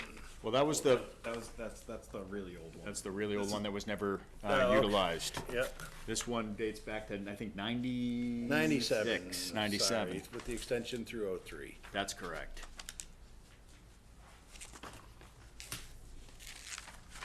So there's two sets of orders, just to, I was confusing everyone, of course. There's an older set that was done back in '86. It had an amended order that was filed with it. Not much work was done. If anything, there was a little bit of clearing. Matt was able to recover a good aerial image from '95 where it kind of just shows the site with the house still intact, but not much work was done. So we've requested that that order be closed out, as work was not completed, and that order has since expired. Subsequently, in about '97, there was a new order issued, the 334818. It did have an extension that was issued through '03. At one point, there was an amended order that was issued in 2020, and it was during the construction period where the town was following the project. There was an interim as-built that were being submitted by the engineer of record. There was a peer review consultant, Howe Survey. And I think that amended order kind of came out through the interim as-built and some modifications that were being done for the drainage system. They did generate a final inspection report, and then there was additional as-built plans prepared by our office that were just focused on the contours and the detention basins. We've submitted the request for the COC recommending approval with the commission. We were out there Friday, thank you. It was confirming that there's been no changes on site, which there haven't been any. And then my focus was really on those outstanding items on the peer review letter, which was kind of a final punch list back when they were going for occupancy permit back in '03 roughly. And so there was 4 items. There was some flared ends that were supposed to be installed at the end of the outlets. Those have not been installed, but there is riprap outlet protection, that, you know, kind of the 6-inch stone that's in place. There's no observable erosion controls. It's been close to 20 years. We didn't see any issues with the fact that the flared end wasn't in place. There was a question on the rim elevation for the first detention basin. When you first enter the project on your left-hand side, it's a small basin, but the inverts that were provided on the interim as-built have it right at the kind of the elevation of the weir and the berm for the basin within about 3 or 4 inches. Everything's functioning. There was no overtopping, no issues with, you know, the elevation of the weir and how that basin is functioning. Does need to be cleaned out. Hasn't been cleaned out in a little while. All the basins need to be cleaned out. There's been some tree growth that have kind of occurred in the last, since it's been constructed. There's one area in the back left part of the project, and I do have but there's back right area, if you're facing the project from Littleton Road, there was a retaining wall that was installed that kind of transitions into one of the detention basins along the back right corner. And there was some fill that was supposed to be removed on the right-hand side of that picture. So you can see the wall, and then you can see the fill just in the right where Matt's circling it.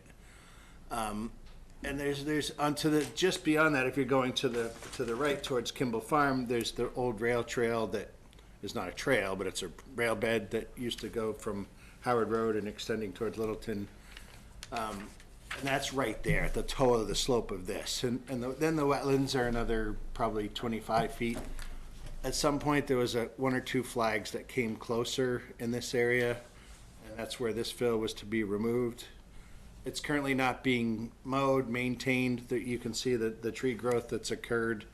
And it's probably the small area, I don't know, maybe the size of this room, like forward, I would say. And so we had recommended kind of keeping it in place.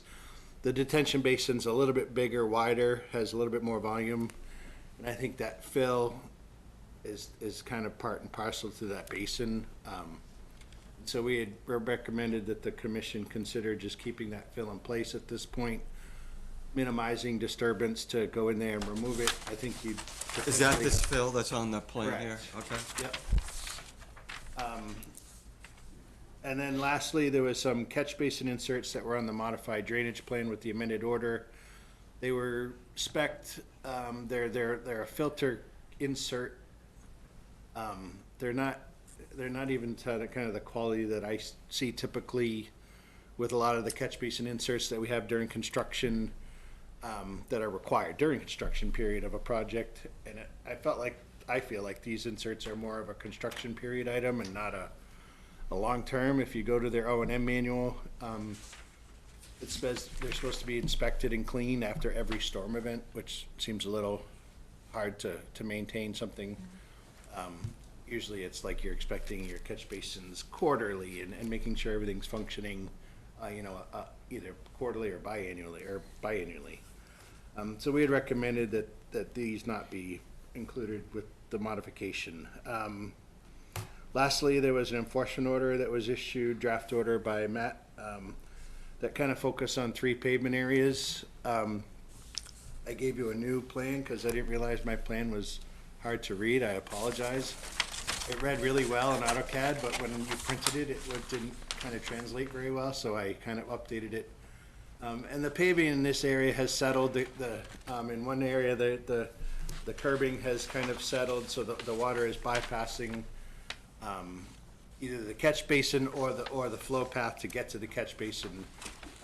And so we recommended kind of going in and corrective action, maintenance-related item to go in there, pull that pavement out, you're gonna have to compact the gravel, the sub-base, and repave those areas to establish that curbing and the direction of flow for stormwater. Because in each case, water is kind of bypassing the berm and flowing directly towards the wetlands. So I think with the paving corrections, everything would function well. Don't have any other issues unless the comments or Kevin has anything to add. We'd be happy to answer any questions. So it sounds like we have to make a determination if we want the filter to be removed or not. Sounds like you have some detention basins that need to be mucked out, cleaned out. Which sounds like there's some vegetation, perhaps some tree growth in some of those. Tree growth, probably that 3 needs to be inches or removed. less. So shouldn't we be like getting that done before we, So, that's a normal part. There is a special condition in both orders, I think, regarding, permitting,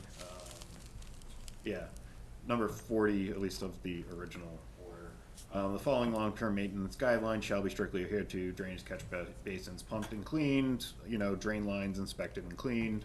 But one of, maybe it was the amended, has a long-term, these things shall be done in perpetuity, maintained. I would rather have it done and issue the COC, because if I issue the COC, then So I wouldn't recommend the commission issuing the certificates of compliance at this time. Again, this led, upon the I can see it. inspection. I can see it happening, but I can just see us wanting to have a couple of things. And is the fill in that area that's adjacent to the wetlands,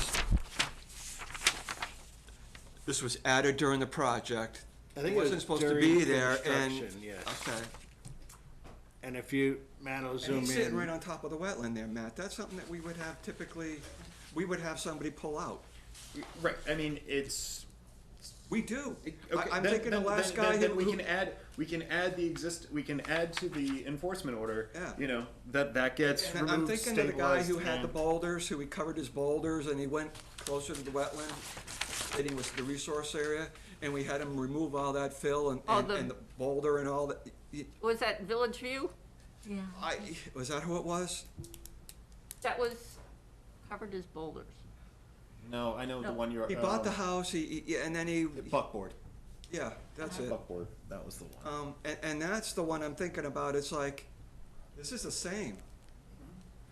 Well, there was also, an We've order. had more than one like this where we've had them.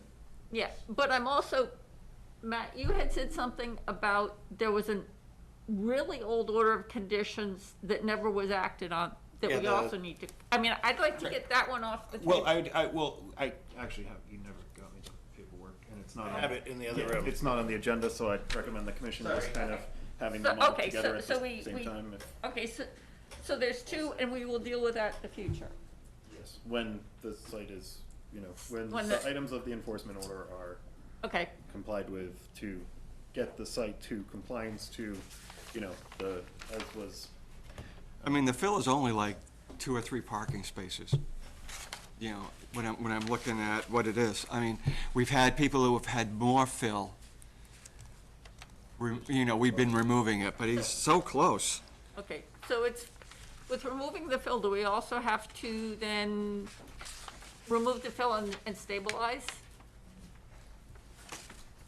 Yeah, I mean, that would be, you know, seated and, you know, physically stabilized. Just and restabilized. But Okay. it doesn't look like it's anything tremendous to do. Erosion control below, remove fill, I mean, we could stabilize put a with- native seed mix in a hay mulch or some type of, I don't wanna say bark mulch, but I know sometimes Well, that is it sloped that you might want to put down a jute mesh?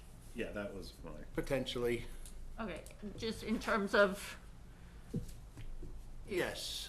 I mean, that's, I think we'll have to amend that plan that I just submitted to Matt, and we can show that area and a grading plan that, what we would do. And okay, yeah. So we could just come back and do this as soon as, you know, issue their COC as soon as they just button up these address these items. But so Matt's gonna amend the enforcement order to add the removal of fill and the stabilization of, in that location. So we have an amended enforcement order. And then when that's completed, then we'll come back and address the certificates of compliance. Do you have any issue with the flared ends? I don't. If the, And the filter inserts, to Matt's point, you know. the No, I silt get it. sac- Let's silt just sac- have something better, you know? Silt sacks are fine. Yeah. And that's, you know, not, that's during just, you know, would be during construction, I don't. I remember this site. So do I. Yeah, no, I remember going in the back. The issue was not in the front. The issue was in the back and drainage and, you know, it not quite, you know, Yeah, I think when they working as amended- intended and having to be, you know, revamped. And I think that's when the amended order of conditions Yeah. was issued. I think they filed a new order, and the new order, I think town council opined that it was better to amend the existing than to just keep Yeah, doing no, the I same get it. thing, Manage you know, multiple chasing- orders. Yeah. Chasing. Okay. But this shouldn't take no time at all for you guys to. Nope. No, our intention is to get right on it, and Yeah, we and then certainly we can didn't do this expect the and- commission to act tonight on that, given the outstanding items, so we'll be back. And, Do you And then need, expect to get your COC. but do we also need to give permission to work, I mean, we're prior to direct- April 1st? I mean, we're telling them this needs to Yeah, be come done. on, yeah, we're good. So they don't have to ask? Oh, well, they're good. It was 60 I mean, degrees they today. can. and oh man, it's gonna be better tomorrow, I'm too. telling you. I have a motion to issue the amended enforcement order. Second. All those in favor? Aye. Aye. Thank you very much. Thank Thank you, you. everyone. Okay, and so you'll be back when We'll be Yep. back. ready? And we'll be on site overseeing, when things get started, for sure. Hey, thank you very much. Have a good evening. Thank you, you too. Matt, we'll be in touch about once the erosion control's up. Hey, Matt, Yes, what are we signing here? that's the enforcement order for 50 Lakeshore Drive, The stairs. the stairs and all the other And all the things. other stuff. Yeah, it's 50 I'm Lakeshore, passing yeah. around now the signature page I was for- looking at the numbers here, the DP numbers, it didn't match up. The DEP number, Yeah. What is it? 3341237. Oh, it's 141. Yeah, there were two issued, so that's, sorry, that's a, 1241 is the one that, 1241 is the one to sign, yes. Okay. Sorry, yeah. It was Scrivener's error in the agenda, my apologies. okay, so now we're moving on to discussion and action items. I don't have anything at this time for the Stony Brook Conservation Area, Beautiful. although I will have the next meeting for the summer, and also the DPW has inquired about improving the access drive in by paving, and I want to provide some to alleviate the existing. By paving or by putting the ground up? No, asphalt? the problem is it's all, the existing driveway now is, road millings, Yeah, and that's the that's- problem, that's is it just we keep adding road millings, and we're not actually fixing the, underlying pothole problems. Does help the speed.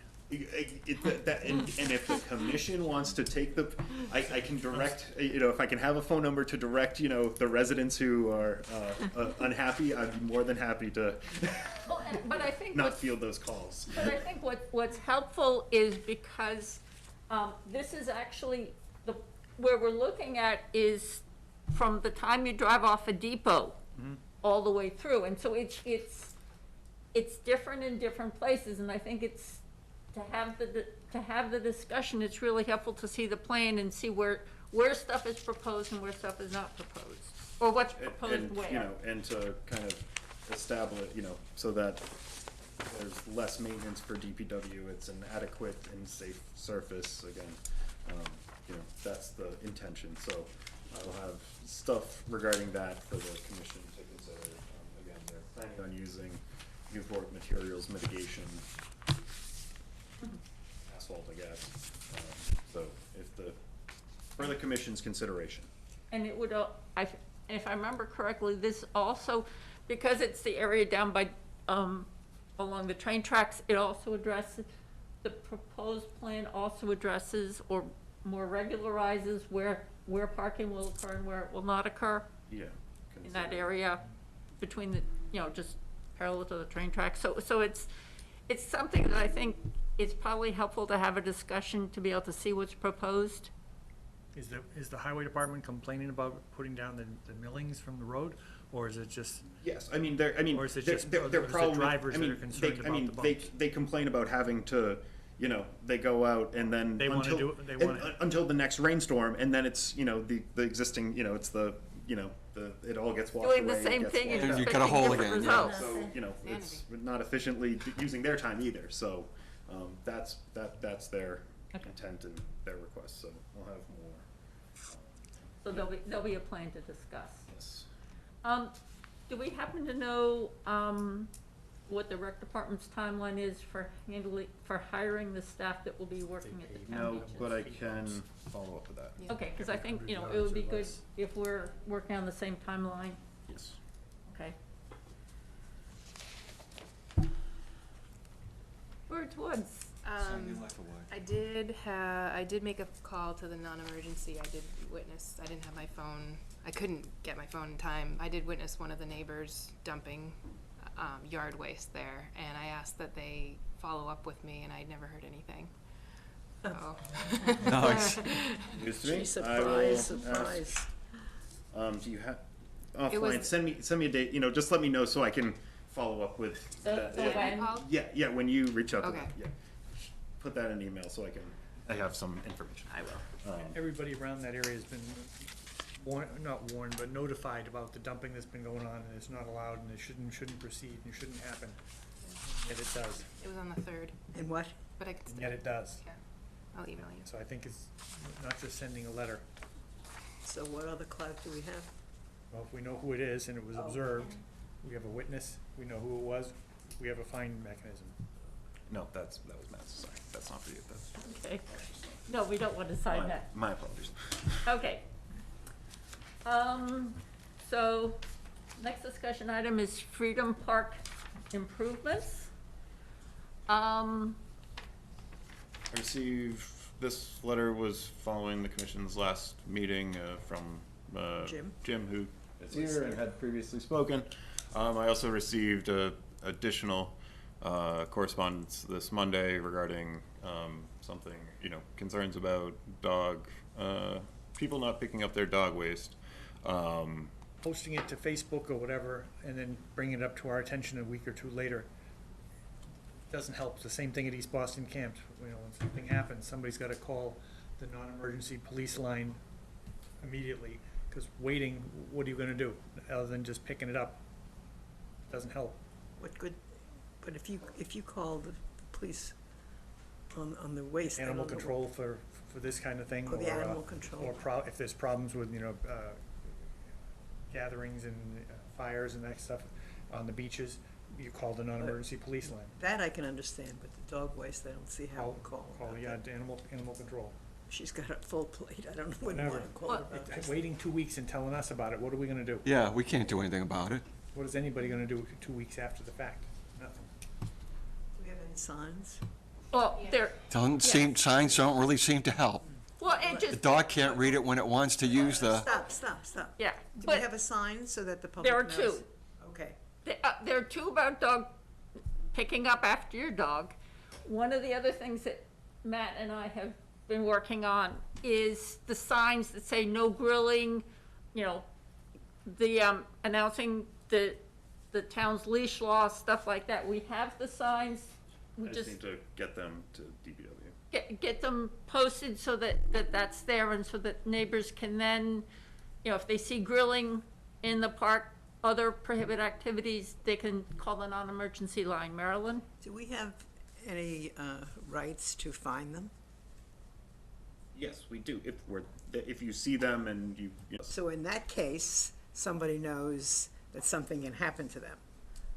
I mean, I'd say it on the sign. well, he's already saying the sign says it, so they know. I think those types of the signs, I think they do have that language just- on, and so, you know, I don't think, again, it's Okay, so just, then- I think it's behavior. Again, we're back to, you know, people's behavior and not, you know, wanting to comply with, you know. So what's with- our? Catch them and fine them. No, So what- these are the same signs that we have up at East Boston camps? I think East Boston camps and other Except for the no properties. lifeguard Okay. part. Do we ever get a Except for the phone no call? lifeguard. It says no alcohol, no fires or grilling, no littering.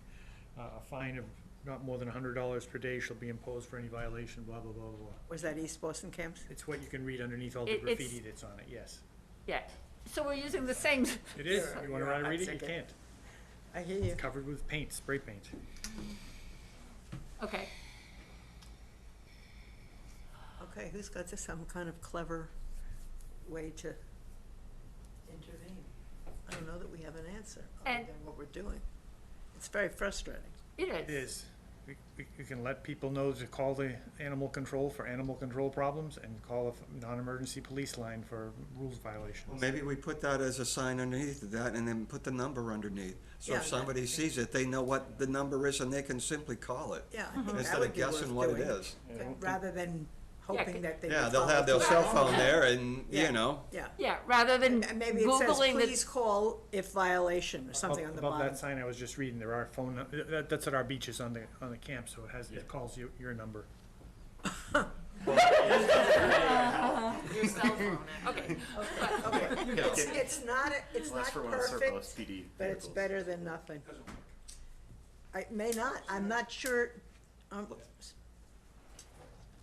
sorry, did they like to? Yeah, if you wanna. Go ahead, Alice. Yes. I'm Alice, and I live on Pond Street, and I see people with dogs a lot, especially on nice days, going down to the park.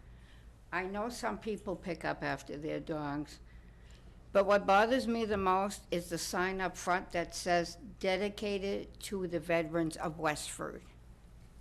If we cannot keep that park clean and nice for the veterans, then I would prefer we just take that sign down, because it's embarrassing to go there and you see the dog waste, the trash people leave behind. The dock did get repaired, so that's a good thing. But to me, it's disrespectful to the veterans. I would not want to bring a veteran there and say, look what we have dedicated to you people. I would not want to do that. So if nothing can be done, I say take the sign down. It's a shame because the Eagle Scout, it was an Eagle Scout project, I understand, but, Do you have any suggestion, well, since I don't actually have visual of who's doing what at the park, unless I go sit there myself. I don't know what to say. Same with us. Right, and I And understand. finding out about it days later, like you're saying. But this has been going on I know, right. forever. So what do you do? But to me,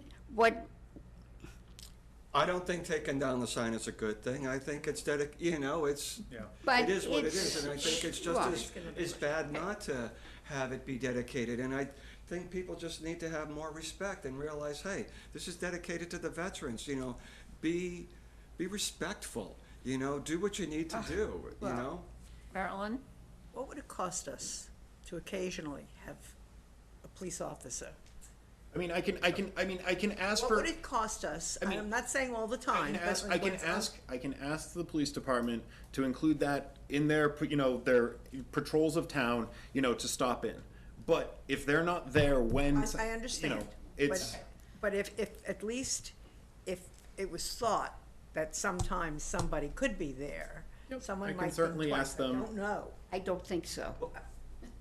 But the problem And I being don't is- think that's gonna stop the dogs, I mean, the police pulling in there, people are gonna think it's something else, not somebody, because they're, they're not picking up after their dog waste. Is it feasible to put cameras there? I mean, I can look into how much a There's no power there, right? That's a good idea. Don't know. What was that? There's no power. I don't think so. No. So it would have to be, a battery trail cam, but it's gonna pick up, I'm gonna get, To pick up everything. photos, Raccoons. right, I mean, but, of people going there, but, now I'm sifting through, how many, Hours something. of video, yeah. If, if that video or photo, I don't, it's. Use AI to somehow to.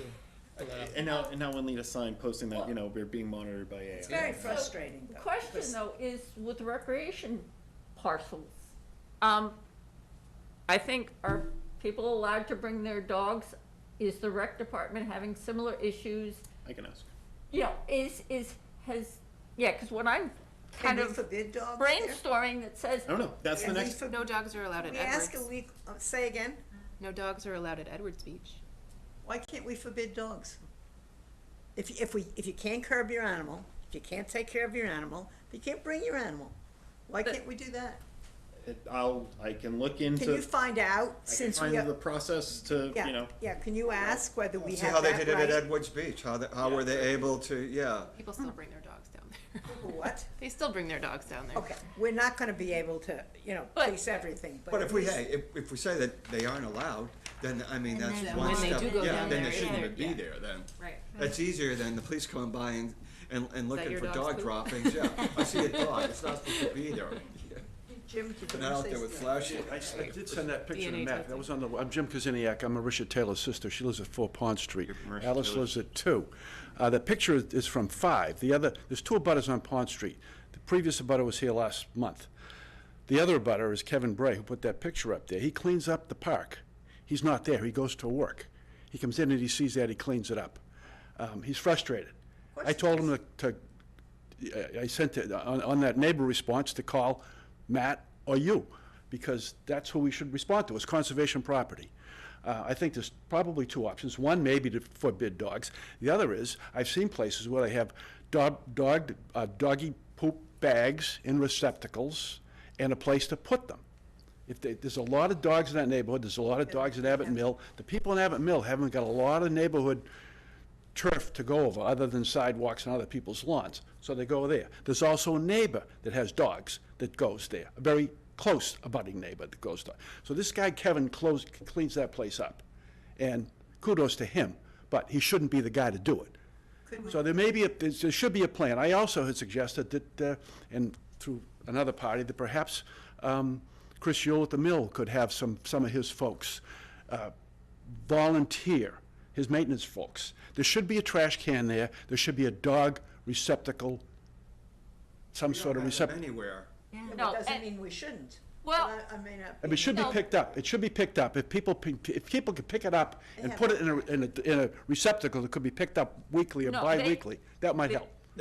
If they bring their dog there, they should be picking up what the dog deposits and taking it back with them. That's required everywhere in this town. If It they is. walk on their streets, if they go to recreation, anywhere they go, they're expected to do that. It is. Because, and part of it is, when Jim and I were visiting East Boston camps last summer, because of concerns about what people, prohibit activities, I arrived there one Sunday afternoon.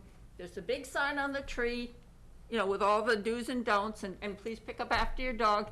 And on the ground, right next to it, was nicely packaged Dog droppings. dog droppings left for somebody else to pick up. And people need to carry in and carry out the food they bring, what their dogs are leaving behind. You know, it's just, if you start to put out the bags, if you start to put the receptacles, you start to have other problems as well. Well, the trash barrel wouldn't hurt there. The trash barrel gets people bringing other trash there. I really don't think so, but yeah. that's neither.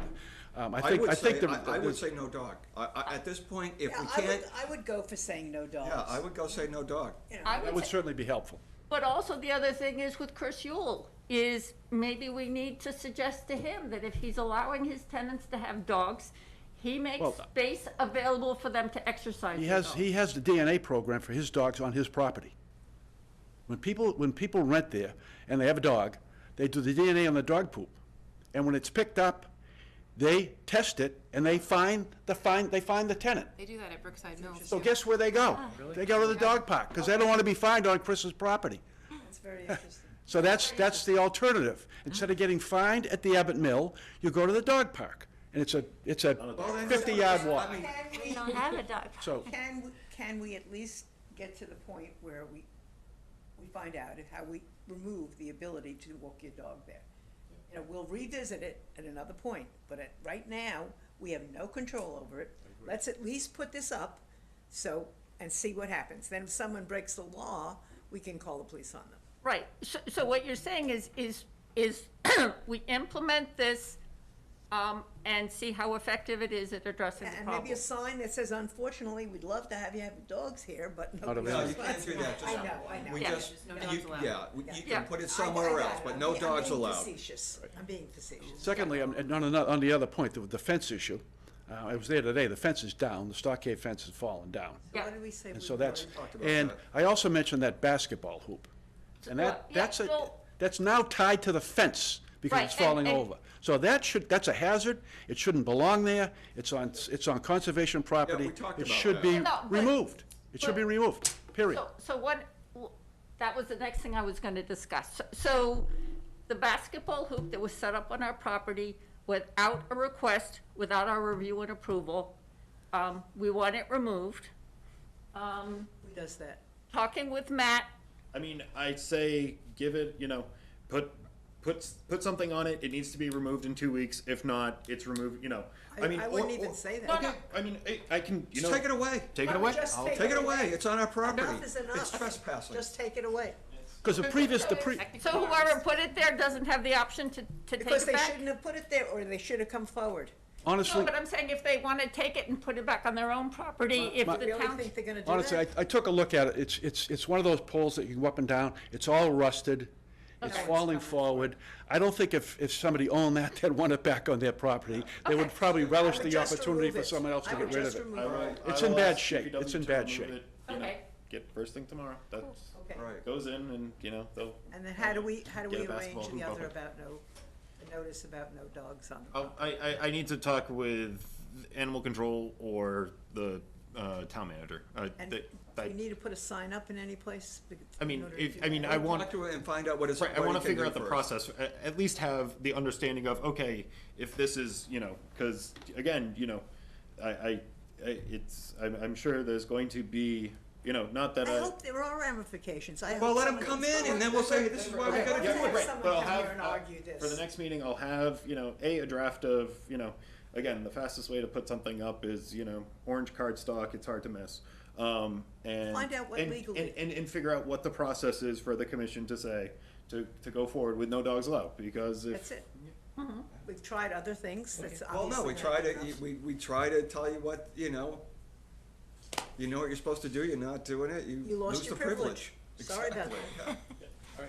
I don't feel bad about that at all. I could defend that in the middle of town hall. Okay. With the stockade fence, which stockade fence adjacent to 9 Pond, not 5 Pond? The one adjacent to Nine Pond, Okay. there's three, I think there's 3 sections or 4, anyway, one's down, Okay. one's fallen down. So did we determine if that's on Freedom Park property? I don't know. I don't think we ever came to a conclusion. Because we couldn't figure out who put it up. It kind of just showed up at one point, with the prior owner, was my understanding. So, again, if we wanna have it, have it removed, and again, I'm working. If I it's don't on feel town bad. property, we can have it removed. Right, yeah, so, Doesn't We don't know belong, you where the put line it is, there, though. too bad, you shouldn't have Nobody put it does. there, period. Well, no, but if it was put there by the prior owner of 9 Pond Street, that person is no longer here. But yes, it's not on the homeowner's property. Well, that, There's looking, so, I have no idea whose property okay, it's on. so there's the chain link fence that was part of the original project. What I saw when I went to visit is at the end of the parking area, the stockade, there's a short section that comes probably 2 feet beyond the end of the parking area, and then the stockade goes along like this. So looking at the plans, it does look like somebody added stockade beyond the edge of the 9 Pond Street property.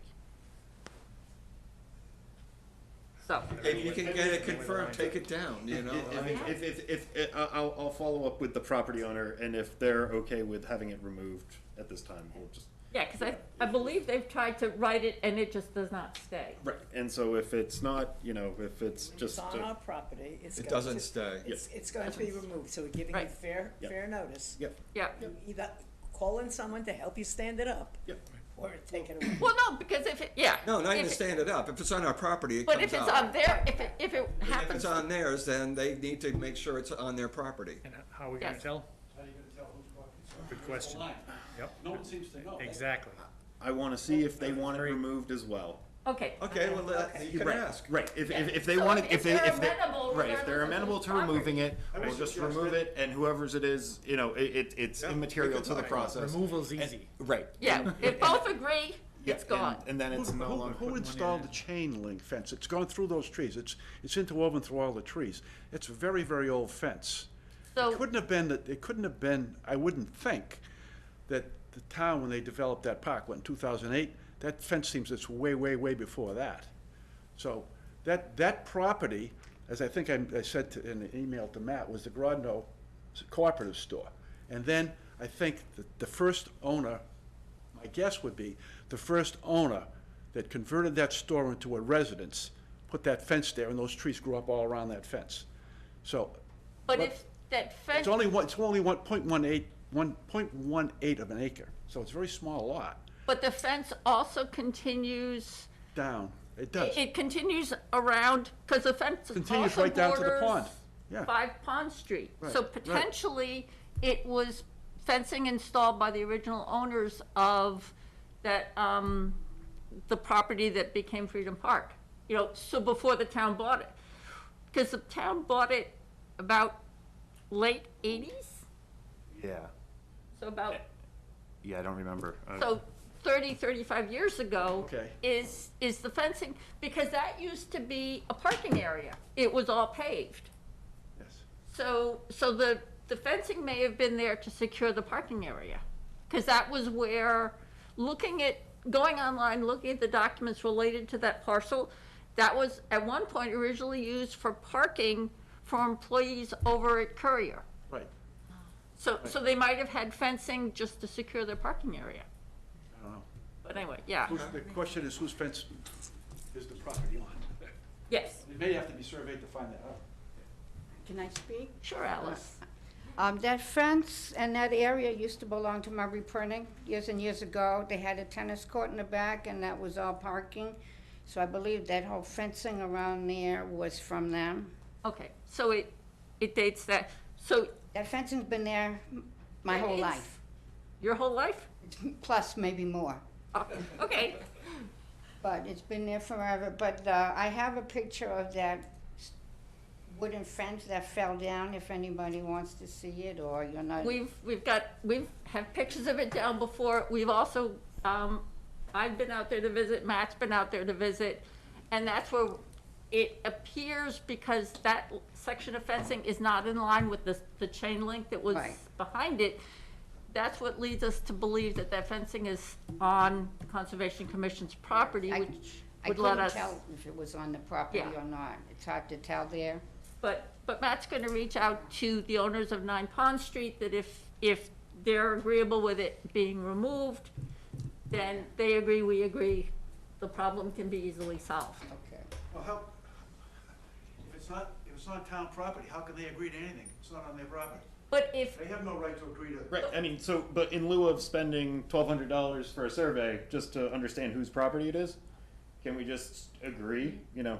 if they agree, Can we get into an agreement with the property owners and say, hey, we don't know where the property line is, we wanna remove it, you guys want it to you guys don't want it here, we're just going to remove it, and we're not gonna cause, you know, cause otherwise the town is removing private property from private, and I'd prefer to, you know, see if we can amicably agree to do this as opposed to spend $1,200 and get a survey. Yeah, to shoot a lined up line, in, you yeah. know, 4 months.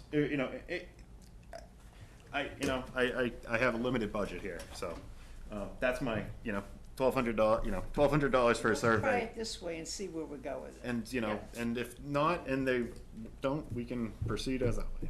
If they say they want the fence, Then you know, make sure that it's on their property. Yeah. And we'll get a survey, you know, I'll, you know, pay for a survey to make sure it's on their property and stays on their property. We could ask legal, we have money to do that if we had. okay. And wasn't it talk about getting a fence company to? Yep, still working to get them, everybody wants a fence right now, so I'm working on getting somebody out to get a quote. We're trying. Real Go quick, ahead. any response that I should have to the scout troop on what they can or can't do, or? I can certainly, in the next couple of weeks, we can kind of set up a site visit. I know that was something that was. One kid wanted to do an eagle project. I don't think there's enough there to do an eagle project. Yeah, I mean, especially, you know, a new, yeah, I concur with that. But, you know, if the troop wants to do just a. Just clean up and- a general, you know, service project, you know. Sure. How are we gonna tell people they can't have dogs there? How about signs from the scouts? I'm There's putting a up- sign that's up It's there. gonna be 8.5 by 11 piece of cardstock, bright orange, you can't miss it, that says, no dogs allowed. And then maybe a picture of Snoopy, because, you But- know. Okay.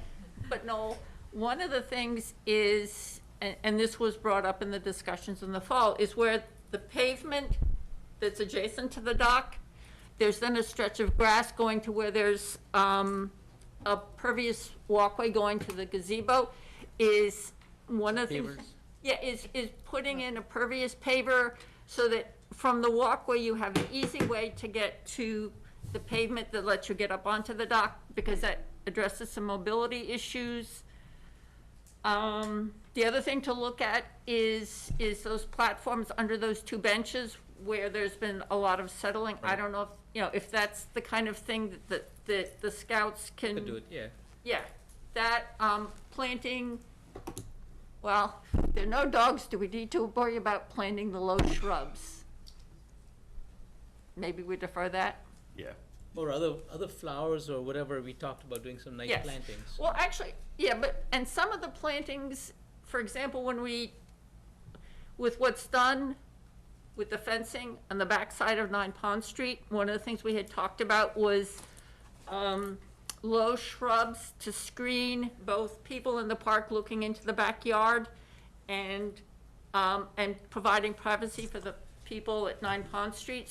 But I think that project is dependent on, figuring out what we're doing with the fencing. Sure. So once we get there, we'll figure out the rest of it. Yes, Fine. okay. So there are But- 3 things, Would you right? tell Mr. Kazaniak once you do decide, Yes, so he's not in the dark?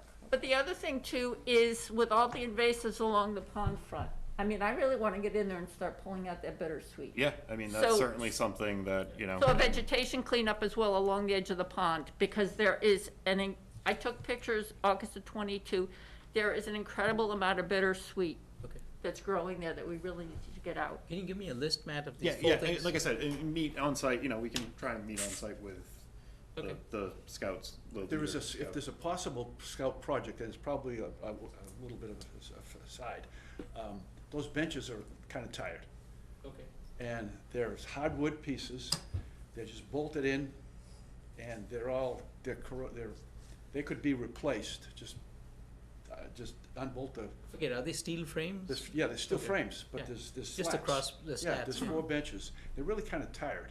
Okay. Replacing all those pieces in the benches would be a That'd be wonderful easy, yeah. project. They're just tired and they're old, and I was looking at them today thinking maybe you could sand them and refinish them.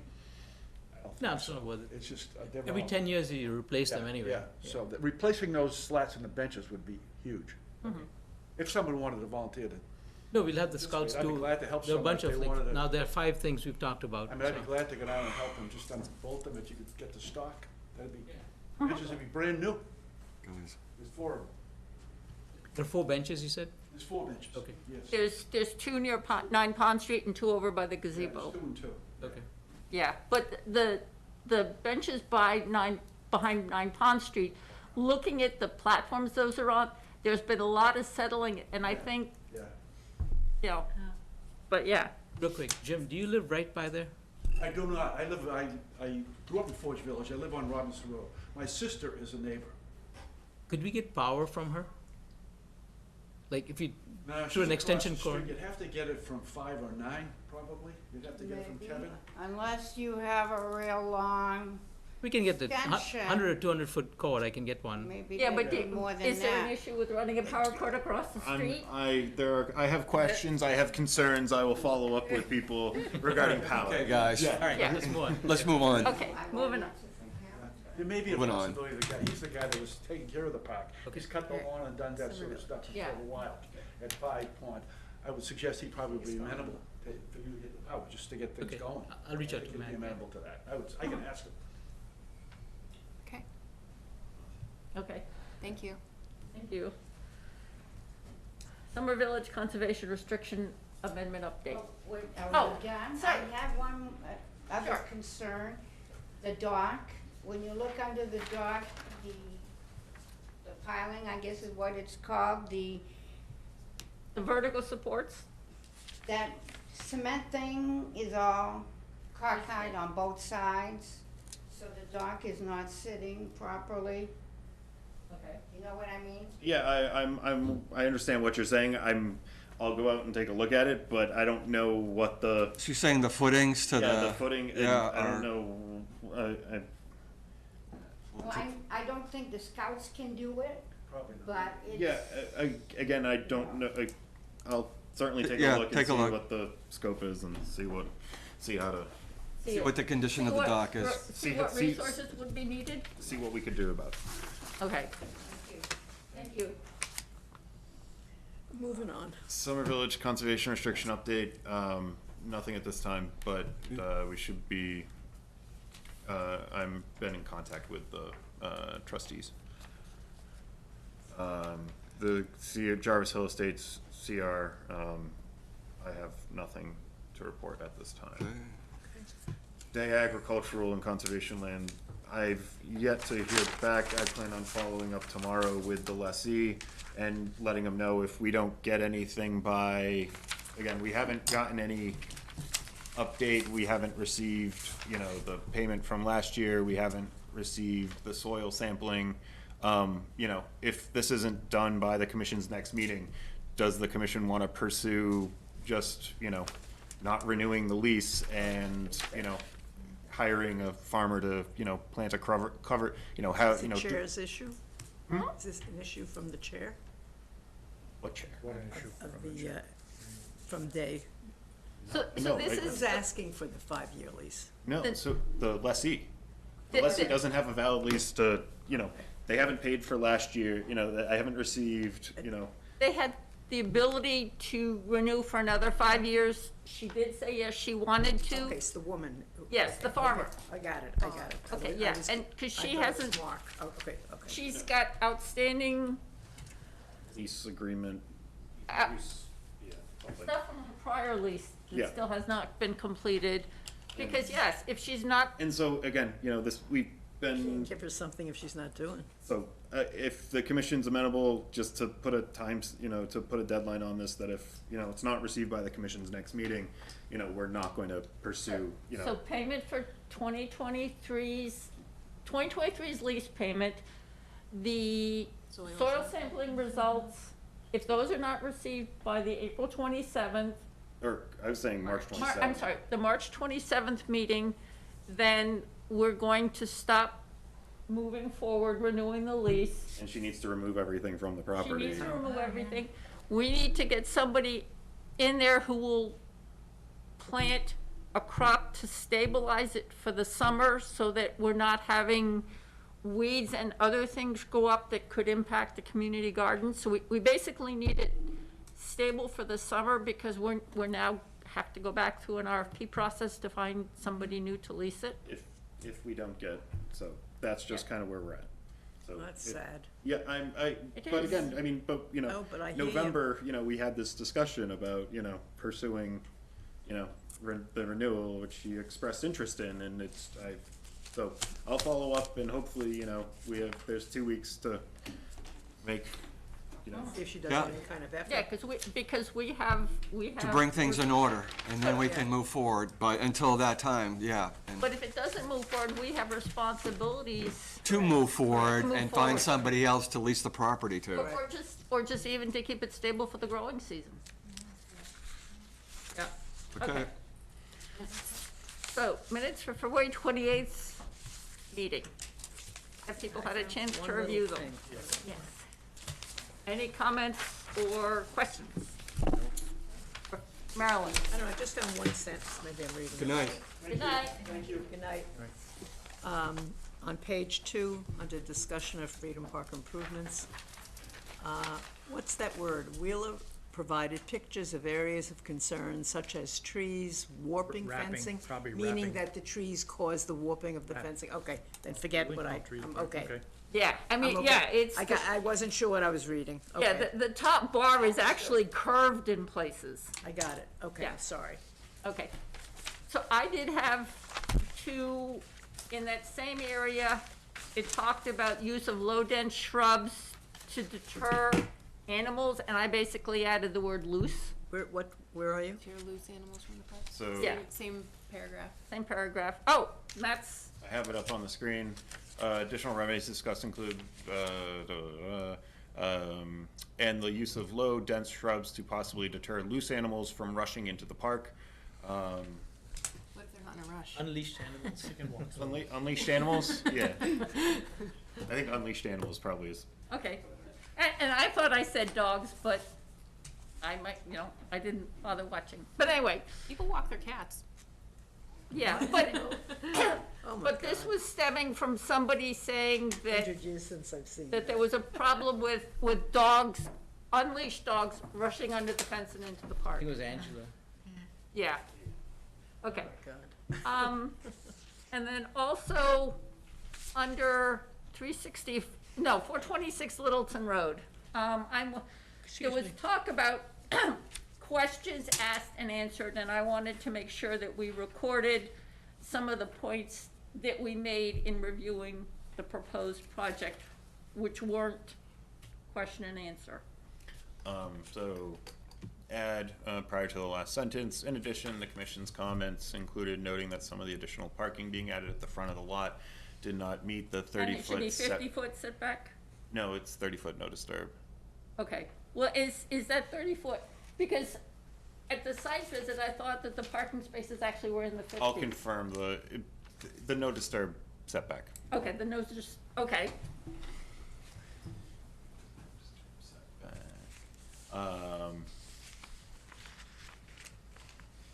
And the long-term operation management plan does not cover snow removal. That all snow storage proposed at the back of the lot is located within the buffer zone, and the plan does not identify the mature trees in the buffer zone that will be removed as part of the project. can I have a motion to approve the minutes as amended? So moved. Second. All those in favor? Aye. I did have one thing before we Okay. close out. I went to go send you guys an email about this, but I didn't have service, so it didn't go through. There's a ladder and a rope at the house and barn leading up to the biggest boulder. Too big for me to hike out of there by myself, but it seems pretty dangerous. Sure. Yeah, Supposed to be nice this week. Go. I'll help you. Tomorrow. Probably Friday. That sounds like a Friday activity. Okay. Got to follow up from the meeting. Thanks. I'll definitely get it on my radar and ask DPW to haul away. That's usually can't put it on a Camry. No. But thanks for letting me know. We'll get to that. And we also need to record the site visit at 426 Littleton Road. Members present were Eric, Marilyn, Jim, me, and Noel. And Matt, And Matt, yes. it was pretty cold. Yes, it was. And as the public hearing was continued to the next meeting, we'll, I think, report Then- can be provided then. Yeah. Mhm. So, If there's no other business, can I have a motion to adjourn? Second. All those in favor? Aye. Aye.